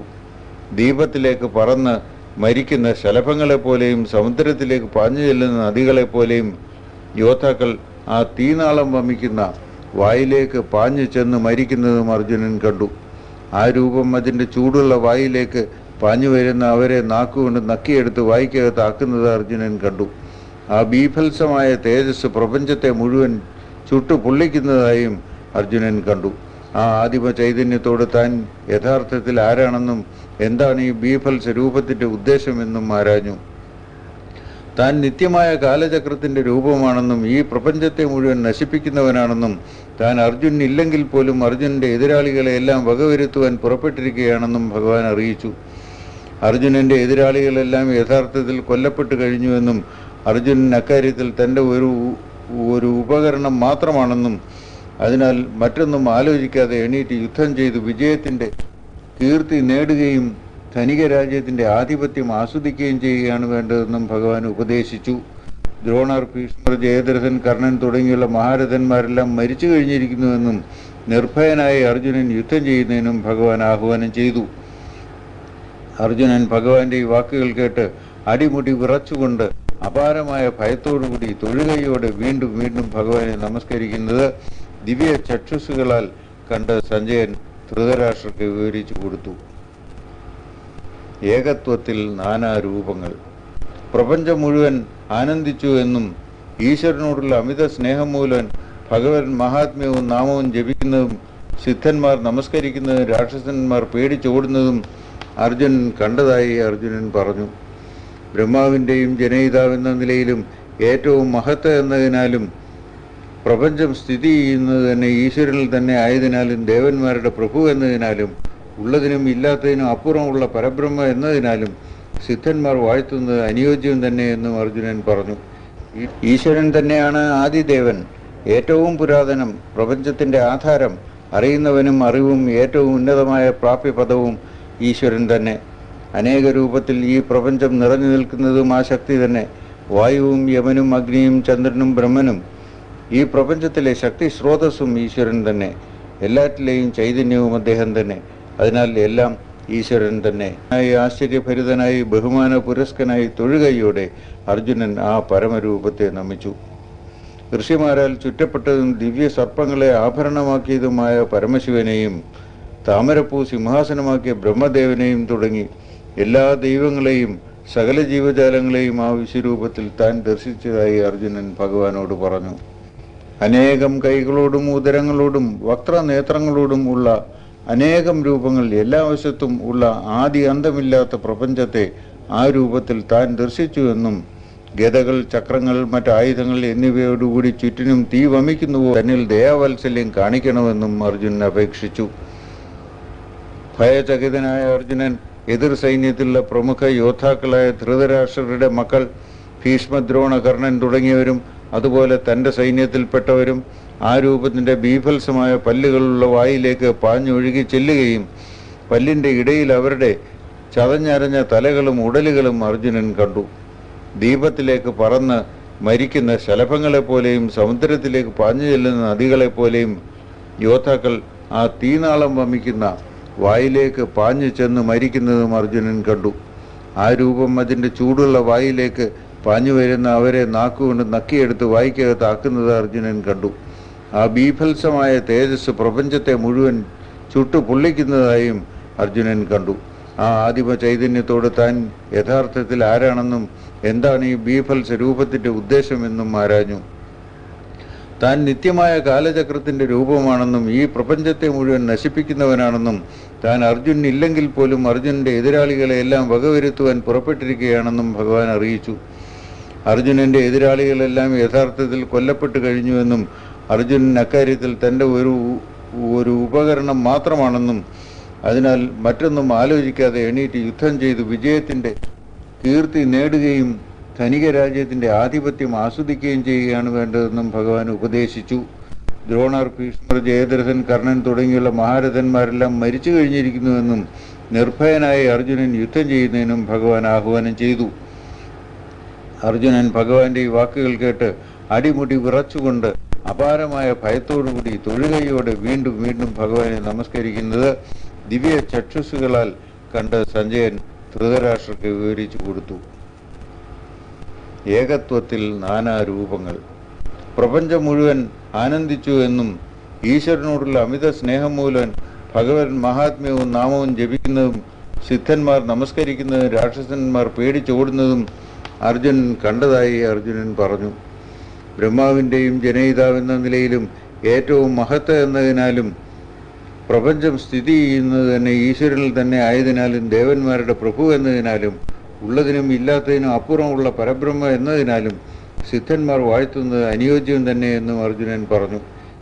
ഈശ്വരൻ തന്നെയാണ് ആദിദേവൻ, ഏറ്റവും പുരാതനം, പ്രപഞ്ചത്തിൻ്റെ ആധാരം, അറിയുന്നവനും അറിവും ഏറ്റവും ഉന്നതമായ പ്രാപ്യപദവും ഈശ്വരൻ തന്നെ. അനേക രൂപത്തിൽ ഈ പ്രപഞ്ചം നിറഞ്ഞു നിൽക്കുന്നതും ആ ശക്തി തന്നെ. വായുവും യമനും അഗ്നിയും ചന്ദ്രനും ബ്രഹ്മനും ഈ പ്രപഞ്ചത്തിലെ ശക്തി സ്രോതസ്സും ഈശ്വരൻ തന്നെ. എല്ലാറ്റിലെയും ചൈതന്യവും അദ്ദേഹം തന്നെ. അതിനാൽ എല്ലാം ഈശ്വരൻ തന്നെ. ഭഗവാനെ കൃഷ്ണനെന്നും യാദവനെന്നും താൻ തൻ്റെ അടുപ്പവും അറിവില്ലായ്മയും കാരണം വിളിച്ചതിന് ക്ഷമ ചോദിക്കുന്നുവെന്നും അർജുനൻ പറഞ്ഞു. ഭഗവാന്റെ മഹിമ മനസ്സിലാക്കാതെ താൻ തെറ്റായ പല രീതിഭരിതനായി ബഹുമാന പുരസ്കനായി തൊഴുകയോടെ അർജുനൻ ആ പരമരൂപത്തെ നമിച്ചു. ഋഷിമാരാൽ ചുറ്റപ്പെട്ടതും ദിവ്യ സർപ്പങ്ങളെ ആഭരണമാക്കിയതുമായ പരമശിവനെയും താമരപ്പൂ സിംഹാസനമാക്കിയ ബ്രഹ്മദേവനെയും തുടങ്ങി എല്ലാ ദൈവങ്ങളെയും സകല ജീവജാലങ്ങളെയും ആ വിശ്വരൂപത്തിൽ താൻ ദർശിച്ചതായി അർജുനൻ ഭഗവാനോട് പറഞ്ഞു. അനേകം കൈകളോടും ഉദരങ്ങളോടും വക്രനേത്രങ്ങളോടും ഉള്ള അനേകം രൂപങ്ങൾ, എല്ലാ വശത്തും ഉള്ള ആദി അന്തമില്ലാത്ത പ്രപഞ്ചത്തെ ആ രൂപത്തിൽ താൻ ദർശിച്ചുവെന്നും ഗദകൾ, ചക്രങ്ങൾ, മറ്റായുധങ്ങൾ എന്നിവയോടുകൂടി ചുറ്റിനും തീ വമിക്കുന്നുവോ തന്നിൽ ദയാവാത്സല്യം കാണിക്കണമെന്നും അർജുനൻ അപേക്ഷിച്ചു. ഭയചകിതനായ അർജുനൻ എതിർ സൈന്യത്തിലുള്ള പ്രമുഖ യോദ്ധാക്കളായ ധൃതരാഷ്ട്രരുടെ മക്കൾ ഭീഷ്മദ്രോണ, കർണൻ തുടങ്ങിയവരും അതുപോലെ തൻ്റെ സൈന്യത്തിൽപ്പെട്ടവരും ആ രൂപത്തിൻ്റെ ബീഭത്സമായ പല്ലുകളുള്ള വായിലേക്ക് പാഞ്ഞൊഴുകി ചെല്ലുകയും പല്ലിൻ്റെ ഇടയിൽ അവരുടെ ചതഞ്ഞരഞ്ഞ തലകളും ഉടലുകളും അർജുനൻ കണ്ടു.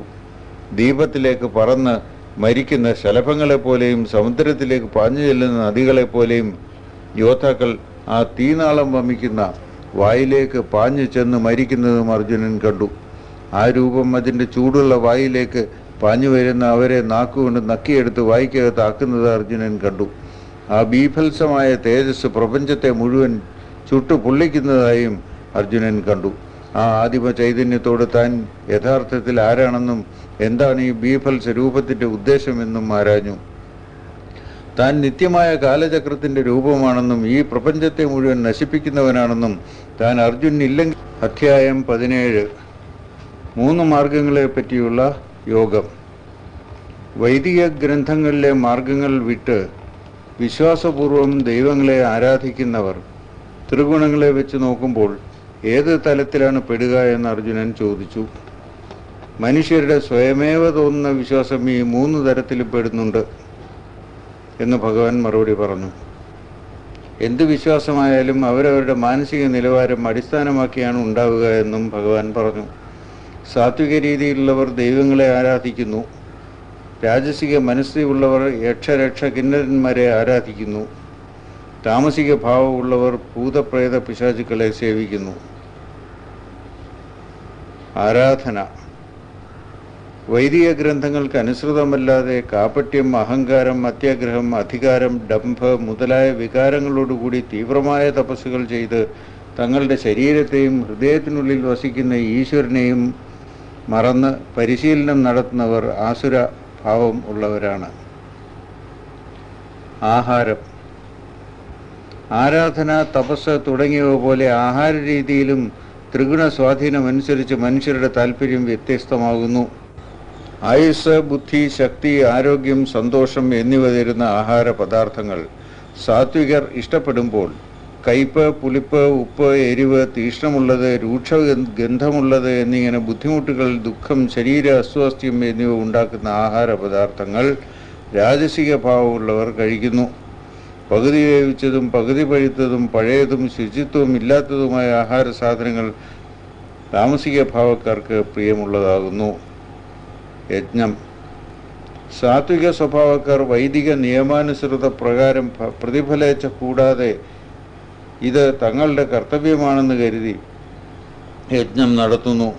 രാജസിക സ്വഭാവക്കാർ പ്രതിഫലേച്ഛയോടുകൂടിയും തങ്ങളുടെ പ്രൗഢി കാണിക്കുന്നതിന് വേണ്ടിയും യജ്ഞം നടത്തുന്നു.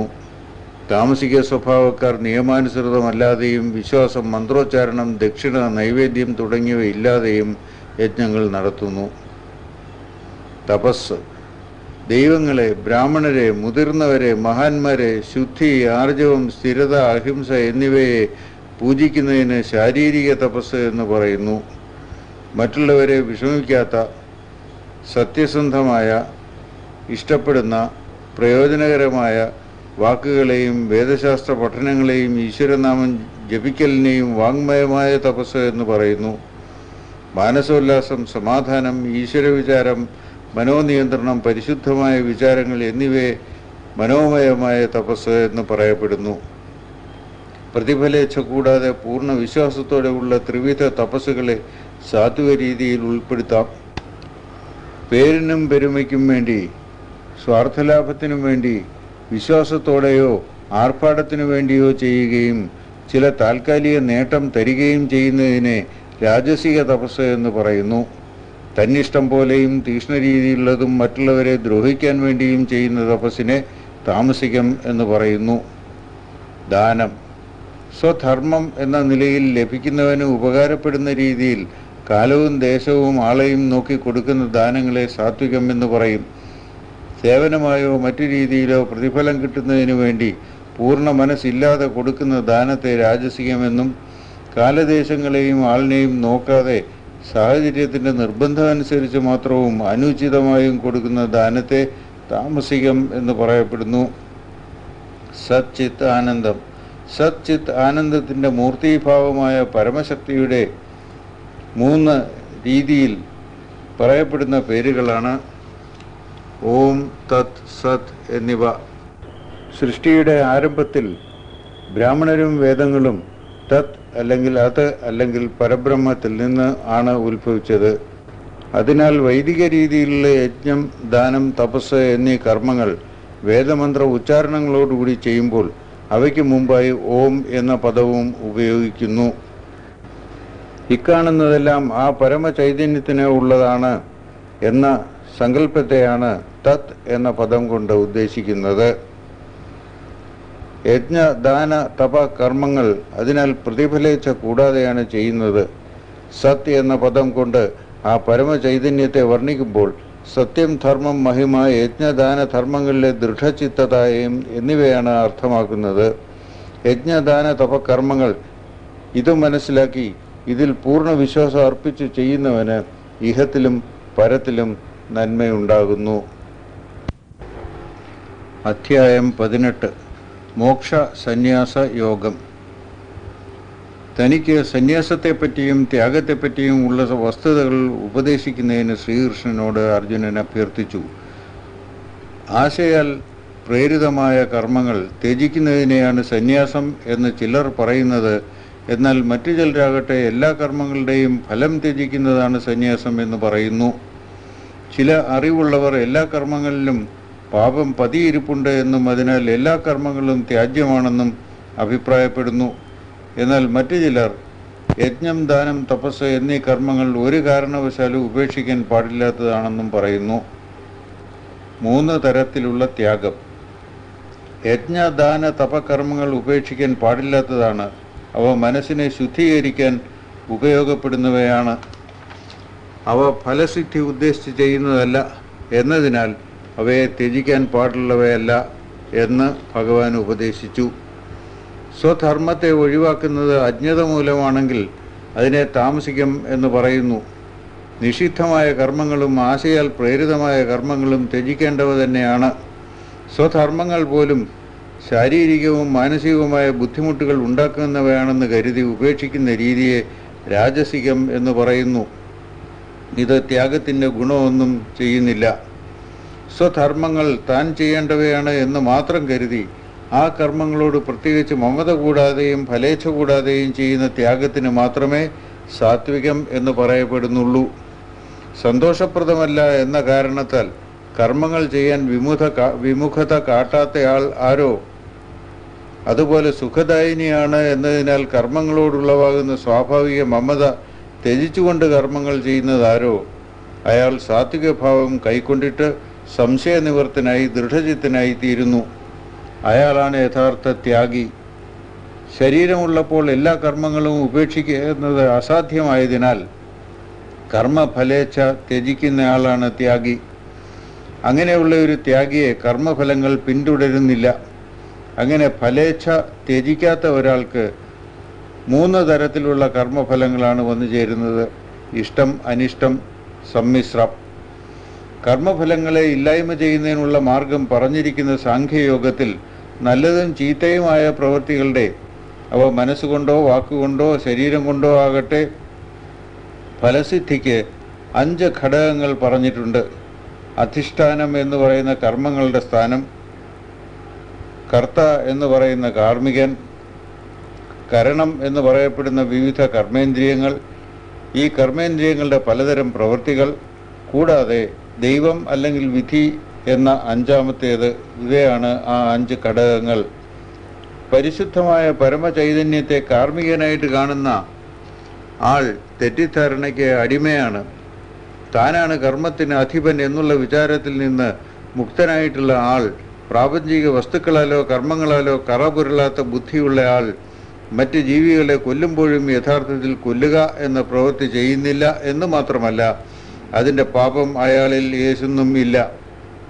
എല്ലാ കർമ്മങ്ങളുടെയും പ്രേരണ 3 വസ്തുക്കളിലാണ് ഇരിക്കുന്നത്: അറിയുന്ന ആൾ, അറിവ്, അറിയപ്പെടേണ്ട വസ്തുക്കൾ. കൂടാതെ കാർമ്മികൻ, കർമ്മേന്ദ്രിയങ്ങൾ, കർമ്മങ്ങൾ, ഇവ 3ഉം ചേർന്നാണ് കർമ്മങ്ങൾ ഉണ്ടാകുന്നത്. 3 തരത്തിലുള്ള ജ്ഞാനം, പ്രകൃതിയുടെ ഭാവങ്ങൾ, ത്രിഗുണങ്ങൾ എന്നിവയെ പ്രതിപാദിക്കുന്ന ജ്ഞാനമാർഗത്തിൽ കർമ്മങ്ങളും കാർമ്മികനും 3 തരത്തിലുണ്ട്.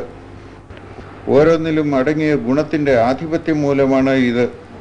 അനശ്വരമായ ഏകമായ ഈശ്വരനെ പലതായി കാണാതിരിക്കുകയും എല്ലാ ജീവജാലങ്ങളിലും ഉണ്ട് എന്ന് കാണുകയും ചെയ്യുന്ന ആ കാഴ്ചപ്പാടിനെ സാത്വികം എന്ന് പറയുന്നു. ആ ചൈതന്യത്തെ പലതായി ജീവജാലങ്ങളിൽ കാണുന്ന രീതിയെ രാജസികമെന്നും, ഈ കാണുന്ന ശരീരമേ ഉള്ളൂ, സത്യമല്ലാതെ മറ്റൊന്നില്ല എന്ന് കണ്ട് ലക്ഷ്യബോധമില്ലാതെ യുക്തിസഹമല്ലാതെയും ചെറിയ ചെറിയ കാര്യങ്ങൾക്ക് പിന്നാലെയും പോകുന്ന കാഴ്ചപ്പാടിനെ താമസികം എന്ന് പറയുന്നു. 3 തരത്തിലുള്ള കർമ്മങ്ങൾ: നീതിസാരമനുസരിച്ചുള്ളതും താനാണ് കാർമ്മികൻ എന്ന തോന്നലില്ലാതെയും പക്ഷപാതരഹിതമായുമായ കർമ്മങ്ങൾ ഫലേച്ഛ കൂടാതെ ചെയ്യുന്നതിനെ സാത്വികം എന്ന് പറയുന്നു. ബുദ്ധിമുട്ടോടു കൂടിയതും സ്വസന്തോഷത്തിനു വേണ്ടിയുള്ളതും അഹങ്കാരത്താൽ പ്രേരിതമായതുമായ കർമ്മങ്ങളെ രാജസികം എന്ന് പറയുന്നു. അറിവില്ലായ്മയിൽ നിന്ന് ഉടലെടുത്തതും തനിക്ക് തന്നെ ഉണ്ടാകുന്ന വിനാശം മനസ്സിലാക്കാതെയും മറ്റുള്ളവർക്ക് ഉണ്ടാകാവുന്ന പ്രയാസങ്ങളെ പരിഗണിക്കാതെയും അവനവൻ്റെ പരിമിതി മനസ്സിലാക്കാതെയും ചെയ്യുന്ന കർമ്മങ്ങളെ താമസികം എന്ന് പറയുന്നു. കാർമ്മികൻ 3 തരത്തിൽ: മമതയും അഹങ്കാരവും ഇല്ലാതെ ജയപരാജയങ്ങളെ കണക്കിലെടുക്കാതെ ദൃഢചിത്തതയോടും ഊർജ്ജസ്വലതയോടും കർമ്മങ്ങൾ ചെയ്യുന്ന ആളെ സാത്വികൻ എന്നും, മമത ആധിക്യത്തോടും ഫലേച്ഛയോടും അത്യാഗ്രഹത്തോടും കൂടി സ്വാഭാവികമായ അമിത ഗർവവും ശുദ്ധ മനസ്സില്ലാതെയും സുഖദുഃഖങ്ങളാൽ കലുഷിതമായ മനസ്സോടുകൂടിയുമുള്ള ആളെ രാജസികൻ എന്നും പറയുന്നു. ഈശ്വരവിശ്വാസവും ആത്മനിയന്ത്രണവും സംസ്കാരവും ഇല്ലാതെയും ഡംഭോടുകൂടിയും മറ്റുള്ളവരുടെ ജീവിതത്തെ തകർക്കാൻ താല്പര്യത്തോടുകൂടിയും ദുഷ്ടമനസ്ഥിതിയും ആത്മസംതൃപ്തി ഇല്ലാതെയും കൃത്യനിഷ്ഠയില്ലാതെയും ഉള്ള ആളെ താമസികൻ എന്ന് പറയുന്നു. ബുദ്ധി 3 തരം. ഏതൊരുവൻ്റെ ബുദ്ധിയാണോ ചെയ്യേണ്ടതിനെപ്പറ്റിയും ത്യജിക്കേണ്ടതിനെപ്പറ്റിയും അരുതാത്തതും ആകാവുന്നതുമായ പ്രവൃത്തിയെപ്പറ്റിയും ഭയമെന്താണ്, ഭയമില്ലാത്തതെന്താണ് എന്നതിനെപ്പറ്റിയും ബന്ധമെന്നാണ്, ബന്ധമോചനമെന്താണ് എന്നും ശരിയായി തീരുമാനിക്കുന്നത്, ആ ബുദ്ധിയെ സാത്വികം എന്ന് പറയുന്നു. മറിച്ച് ധർമ്മമെന്ത് അധർമ്മമെന്ത് എന്നും ചെയ്യരുതാത്ത കർമ്മങ്ങൾ എന്തെന്നും ചെയ്യേണ്ട കർമ്മങ്ങൾ എന്തെന്നും ശരിയായി കാണാൻ കഴിയാത്ത ബുദ്ധിയെ രാജസികം എന്ന് പറയുന്നു. അധർമ്മത്തിനെ ധർമ്മമായിട്ടും അജ്ഞാനം മൂലം എല്ലാ കാര്യങ്ങളെയും തലകീഴായിട്ടും കാണുന്ന ബുദ്ധിയെ താമസികം എന്ന് പറയുന്നു. ദൃഢത 3 തരത്തിൽ: മനസ്സിനെയും പഞ്ചവായുക്കളെയും ഇന്ദ്രിയങ്ങളെയും നിരന്തരം ധ്യാനയോഗത്തിൽ കൂടെ നിയന്ത്രിക്കുന്ന അചഞ്ചലമായ ദൃഢതയെ സാത്വികം എന്നും, പ്രാപഞ്ചിക സുഖങ്ങളെയും ധനത്തെയും അതിയായ ആഗ്രഹത്തോടുകൂടി കെട്ടിപ്പിടിച്ചിരിക്കുകയും തൻ്റെ പ്രവൃത്തികൾക്കെല്ലാം ഫലം വേണമെന്ന് താല്പര്യത്തോടുകൂടി ഇരിക്കുകയും ചെയ്യുന്ന ദൃഢതയെ രാജസികം എന്നും, ആലസ്യം, ഭയം, ആശങ്ക, ദുഃഖം, അഹംഭാവം എന്നിവ ഇല്ലായ്മ ചെയ്യുന്നതിന് ഒരിക്കലും തയ്യാറാകാത്ത മനസ്ഥിതിയെ താമസികം എന്നും പറയുന്നു. സന്തോഷം 3 തരം. ഈശ്വരസേവ, ധ്യാനം, സ്തുതി എന്നീ പരിശീലനത്തിൽ കൂടി തുടക്കത്തിൽ വിഷം പോലെയും അവസാനത്തിൽ അമൃത് പോലെയും സ്വാദിഷ്ടമായ സന്തോഷം സകല ദുഃഖങ്ങളെയും ദൂരീകരിച്ച് മനസ്സിൻ്റെ സന്തുലിതാവസ്ഥ നിലനിർത്തി ഉളവാകുന്ന ആ സന്തോഷം ഏതോ അതിനെ സാത്വികം എന്ന് പറയുന്നു. തുടക്കത്തിൽ അമൃത് പോലെയെങ്കിലും അവസാനം വിഷം പോലെ ഉള്ളതും വിഷയേന്ദ്രിയങ്ങൾ വിഷയവസ്തുക്കളുമായി ബന്ധപ്പെട്ട് ഉളവാകുന്നതും ആയ സന്തോഷത്തെ രാജസികം എന്നും, നിദ്ര, ആലസ്യം, പ്രമാദം എന്നിവയിൽ നിന്ന് ഉളവായി ആദ്യന്തം സ്വയം മന്ദീഭവിപ്പിക്കുന്ന സുഖങ്ങളെ താമസികം എന്നും പറയുന്നു. സ്വധർമ്മമാണ് ശ്രേഷ്ഠം. പ്രകൃതിജന്യമായ ത്രിഗുണങ്ങളുടെ പിടിയിൽ നിന്ന് രക്ഷപ്പെട്ടിരിക്കുന്നവർ സ്വർഗത്തിലോ ഭൂമിയിലോ പാതാളത്തിലോ മറ്റു സ്ഥലങ്ങളിലോ ആരും ഇല്ല. ചാതുർവർണ്ണയത്തിൽപ്പെട്ടവരുടെ ധർമ്മങ്ങൾ അവനവൻ്റെ വാസനയനുസരിച്ചാണ് വിഭജിച്ചിരിക്കുന്നത്.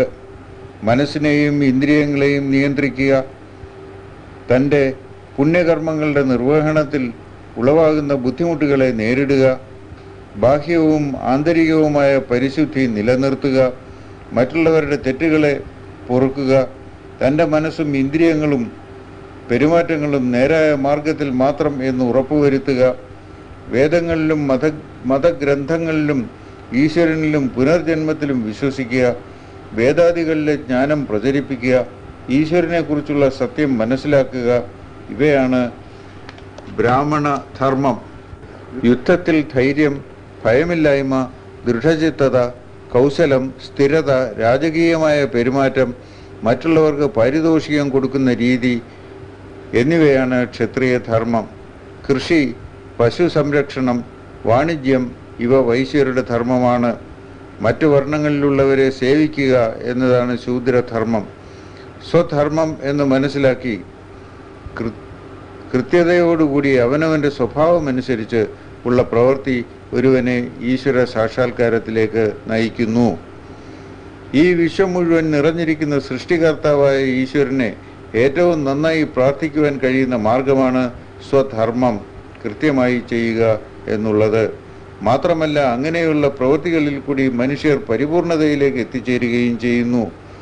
നല്ലതെന്ന് തോന്നുന്ന പരധർമ്മം ചെയ്യുന്നതിനേക്കാൾ മോശമാണെന്ന് തോന്നുന്ന സ്വധർമ്മം അനുഷ്ഠിക്കുന്നതാണ് ഉത്തമം.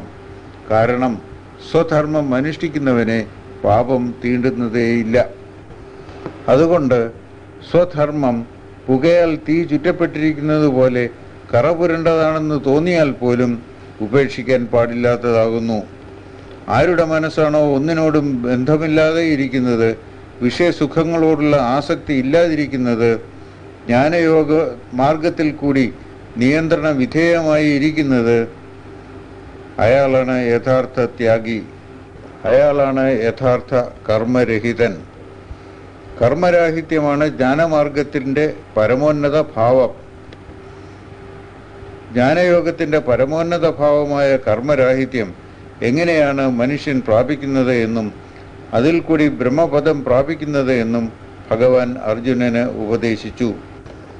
ആരാണോ മിതമായ സാത്വിക ആഹാരം കഴിച്ച് ശുദ്ധമായ സ്ഥലത്ത് ഏകാന്തമായി ജീവിക്കുന്നത്, ജ്ഞാനേന്ദ്രിയങ്ങൾക്ക് വിഷയീഭവിക്കുന്ന വസ്തുക്കളെ ത്യജിച്ചിരിക്കുന്നത്, ശരീരം, വാക്ക്, മനസ്സ് എന്നിവയെ സാത്വിക രീതിയിലുള്ള ദൃഢത കൊണ്ട് നിയന്ത്രിച്ചിരിക്കുന്നത്, ഇഷ്ടാനിഷ്ടങ്ങൾക്ക് അതീതമായി മമതയില്ലാതെ അഹംഭാവം, ഹിംസ, അഹങ്കാരം, കാമം, ക്രോധം, ആഡംബരങ്ങൾ എന്നിവ ഒഴിവാക്കി നിരന്തര ധ്യാന നിരതനായിരിക്കുന്നത്, മനസ്സിൻ്റെ സന്തുലിതാവസ്ഥയോടുകൂടിയത്, അയാൾ സച്ചിത് ആനന്ദ സ്വരൂപനായ ബ്രഹ്മനിൽ ലയിക്കുന്നതിന് യോഗ്യനാണ്.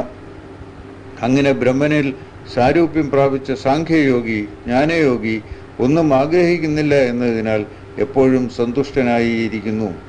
എല്ലാവരോടും ഒരുപോലെ പെരുമാറുന്ന ആ യോഗി ഭഗവാന്റെ ഭക്തി പാരവശ്യത്തിൽ മുഴുകുന്നു. അയാൾ അങ്ങനെ ഈശ്വരൻ്റെ സത്യാവസ്ഥയും മഹിമയും മനസ്സിലാക്കുകയും ഈശ്വരനിൽ ലയിക്കുകയും ചെയ്യുന്നു. കർമ്മയോഗിയുടെ കർമ്മങ്ങൾ ഈശ്വരനിൽ അർപ്പിച്ച് കർമ്മങ്ങളെല്ലാം ചെയ്യുന്നെങ്കിലും ഈശ്വരനെ ആശ്രയിച്ച് കഴിയുന്ന കർമ്മയോഗി ഈശ്വര കൃപയാൽ അനശ്വരവും നിത്യവുമായ പദം പ്രാപിക്കുന്നു. മനസ്സുകൊണ്ട് തൻ്റെ കർമ്മങ്ങൾ ഭഗവാനിൽ അർപ്പിച്ച് മനസ്സിൻ്റെ സന്തുലിതാവസ്ഥ നിലനിർത്തി പൂർണ്ണമായും ഈശ്വര സേവയിൽ മുഴുകി മനസ്സിൽ നിരന്തരം ഈശ്വര സ്മരണ നിലനിർത്തുന്നു. അങ്ങനെ എല്ലാ പ്രതിബന്ധങ്ങളെയും തരണം ചെയ്യുന്നു. അഹംഭാവം മൂലം ഈശ്വരൻ്റെ ഉപദേശം സ്വീകരിക്കാത്തവർക്ക് മുന്നേറ്റം ഉണ്ടാകുകയില്ല. താൻ യുദ്ധം ചെയ്യുകയില്ല എന്ന് വിചാരിക്കുന്നുവെങ്കിൽ അത് നിഷ്പ്രയോജനമാണ്. അർജുനന്റെ സ്വഭാവം യുദ്ധം ചെയ്യിക്കും എന്ന് തീർച്ചയാണ്. അങ്ങനെ തൻ്റെ ധർമ്മത്തെ അജ്ഞാനം മൂലം ചെയ്യുന്നില്ല എന്ന് വെച്ചാൽ തന്നെ നിസ്സഹായനായി അത് ചെയ്തു പോകുന്നു. ഈശ്വരൻ എല്ലാ ജീവജാലങ്ങളുടെയും ഹൃദയത്തിൽ വസിക്കുന്നു എന്നതിനാൽ തൻ്റെ പൂർവകർമ്മങ്ങളുടെ വലയത്തിൽപ്പെട്ട് പ്രവൃത്തികൾ ചെയ്യുന്നതിന് നിർബന്ധിതനാക്കപ്പെടുന്നു.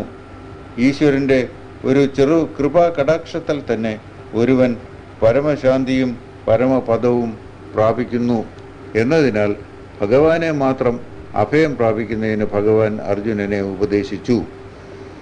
പരമരഹസ്യമായ ഈ ഉപദേശം ഭഗവാൻ സ്വയം അർജുനന് നൽകി. അർജുനന് കൊടുത്ത ഉപദേശങ്ങളെല്ലാം പൂർണ്ണമായി മനസ്സിലാക്കിയിട്ട് ഇഷ്ടമായത് പ്രവർത്തിച്ചു കൊള്ളുവാൻ ഭഗവാൻ ഉപദേശിച്ചു.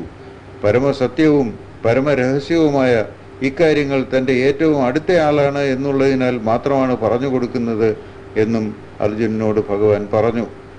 ഭഗവാനിൽ ഭക്തിയോടെ ഇരിക്കുന്നതിനും ഭഗവാനെ സ്തുതിക്കുന്നതിനും ഭഗവാനെ വണങ്ങുന്നതിനും അങ്ങനെ ഭഗവാനിൽ ലയിക്കുന്നതിനും വേണ്ടി ഭഗവാനിൽ തൻ്റെ മനസ്സ് പൂർണ്ണമായി അർപ്പിക്കുന്നതിന് അർജുനനോട് പറഞ്ഞു. സർവശക്തനും പ്രപഞ്ചത്തിൻ്റെ നാഥനുമായ ഭഗവാനിൽ തൻ്റെ കർമ്മങ്ങളെല്ലാം അർപ്പിച്ച് ഭഗവാനിൽ അഭയം തേടിയാൽ എല്ലാ പാപങ്ങളിൽ നിന്നും മോചിതനാകും എന്നും ഇത് തൻ്റെ ഉറപ്പായിട്ടെടുക്കുവാനും ഭഗവാൻ ഉപദേശിച്ചു. ഈ ഗീതാരഹസ്യം വ്രതനിഷ്ഠനും യഥാർത്ഥ ഭക്തനും കേൾക്കാൻ താല്പര്യമുള്ളവനും ഇതിനെ മറുത്തു പറയാത്തവനും മാത്രമേ പറഞ്ഞു കൊടുക്കാൻ പാടുള്ളൂ എന്നും ഭഗവാൻ പറഞ്ഞു. ഗീത പ്രചരിപ്പിക്കുന്നവർ ഏറ്റവും പ്രിയപ്പെട്ടവർ, തന്നെ ഏറ്റവും കൂടുതൽ സ്നേഹിക്കുന്നവർ, തൻ്റെ ഭക്തന്മാരുടെ ഇടയിൽ ഏറ്റവും സുപ്രധാനമായ ഈ ഗീത പ്രചരിപ്പിക്കുന്നവർ നിശ്ചയമായും തന്നിൽ വിലയം പ്രാപിക്കും എന്നും ഭഗവാൻ പറഞ്ഞു. ഇങ്ങനെയുള്ളവരെക്കാൾ തന്നെ യഥാർത്ഥമായി സേവിക്കുന്നവർ വേറെ ഇല്ല തന്നെ എന്നും ലോകത്തിൽ അവരെക്കാൾ പ്രിയപ്പെട്ടവരായി മറ്റാരും ഉണ്ടാകുകയില്ല എന്നും ഭഗവാൻ പറഞ്ഞു. ഭഗവാനും അർജുനനും തമ്മിലുള്ള ഈ ഗീതം ആര് പഠിക്കുന്നുവോ അവർ വിദ്യായജ്ഞം എന്ന രീതിയിൽ ഭഗവാനെ ഭജിക്കുകയാണ് ചെയ്യുന്നത്. അങ്ങനെ ചെയ്യുന്നവർ പാപവിമുക്തരായി പുണ്യാത്മാക്കളുടെ ലോകത്തിൽ എത്തിച്ചേരുന്നു. അർജുനനോട് എല്ലാം മനസ്സിലാക്കി തെറ്റിദ്ധാരണയിൽ നിന്ന് ഉളവായ അജ്ഞാനം മുഴുവൻ മാറിക്കഴിഞ്ഞുവോ എന്ന് ഭഗവാൻ ആരാഞ്ഞു. തൻ്റെ തെറ്റിദ്ധാരണയും സംശയങ്ങളും എല്ലാം ഭഗവാന്റെ കൃപയാൽ മാറിയിരിക്കുന്നുവെന്നും ഭഗവാന്റെ ആജ്ഞപ്രകാരം എന്തും ചെയ്യാൻ താൻ തയ്യാറാണെന്നും അർജുനൻ സമ്മതിച്ചു. നിഗൂഢമായതും ആവേശഭരിതവും ആയ ശ്രീകൃഷ്ണ അർജുന സംവാദം ഭഗവാൻ വ്യാസന്റെ അനുഗ്രഹത്താൽ തനിക്ക് ലഭിച്ച ദൈവിക ദൃഷ്ടി നിമിത്തം തൻ്റെ മുമ്പിൽ വെച്ച് നടന്നതുപോലെ തനിക്ക് കാണാനും കേൾക്കുവാനും കഴിഞ്ഞു എന്ന സന്തോഷ ആധിക്യത്തോടെ സഞ്ജയൻ ധൃതരാഷ്ട്രരോട് പറഞ്ഞു. മാത്രമല്ല ശ്രീകൃഷ്ണൻ കാണിച്ചു കൊടുത്ത ഏറ്റവും അത്ഭുതകരമായ വിശ്വരൂപം കണ്ട് താൻ അത്ഭുത സ്തബ്ധനും ആഹ്ലാദഭരിതനും ആയിരിക്കുകയാണ് എന്ന് സഞ്ജയൻ വീണ്ടും വീണ്ടും പറഞ്ഞു. എവിടെ എവിടെ യോഗേശ്വരനായ ശ്രീകൃഷ്ണനുണ്ടോ, എവിടെ എവിടെ ധനുർധനായ അർജുനനുണ്ടോ അവിടെ എല്ലാ ഐശ്വര്യവും വിജയവും ധർമ്മവും നീതിയും തീർച്ചയായും ഉണ്ടാകും എന്നാണ് തൻ്റെ വിശ്വാസം എന്നും സഞ്ജയൻ പറഞ്ഞു. എത്ര യോഗേശ്വര കൃഷ്ണോ എത്ര പാർത്ഥോ ധനുർധര തത്ര ശ്രീർവിജയോ ഭൂതിർ ധ്രുവാ നീതിർമതിർമമ.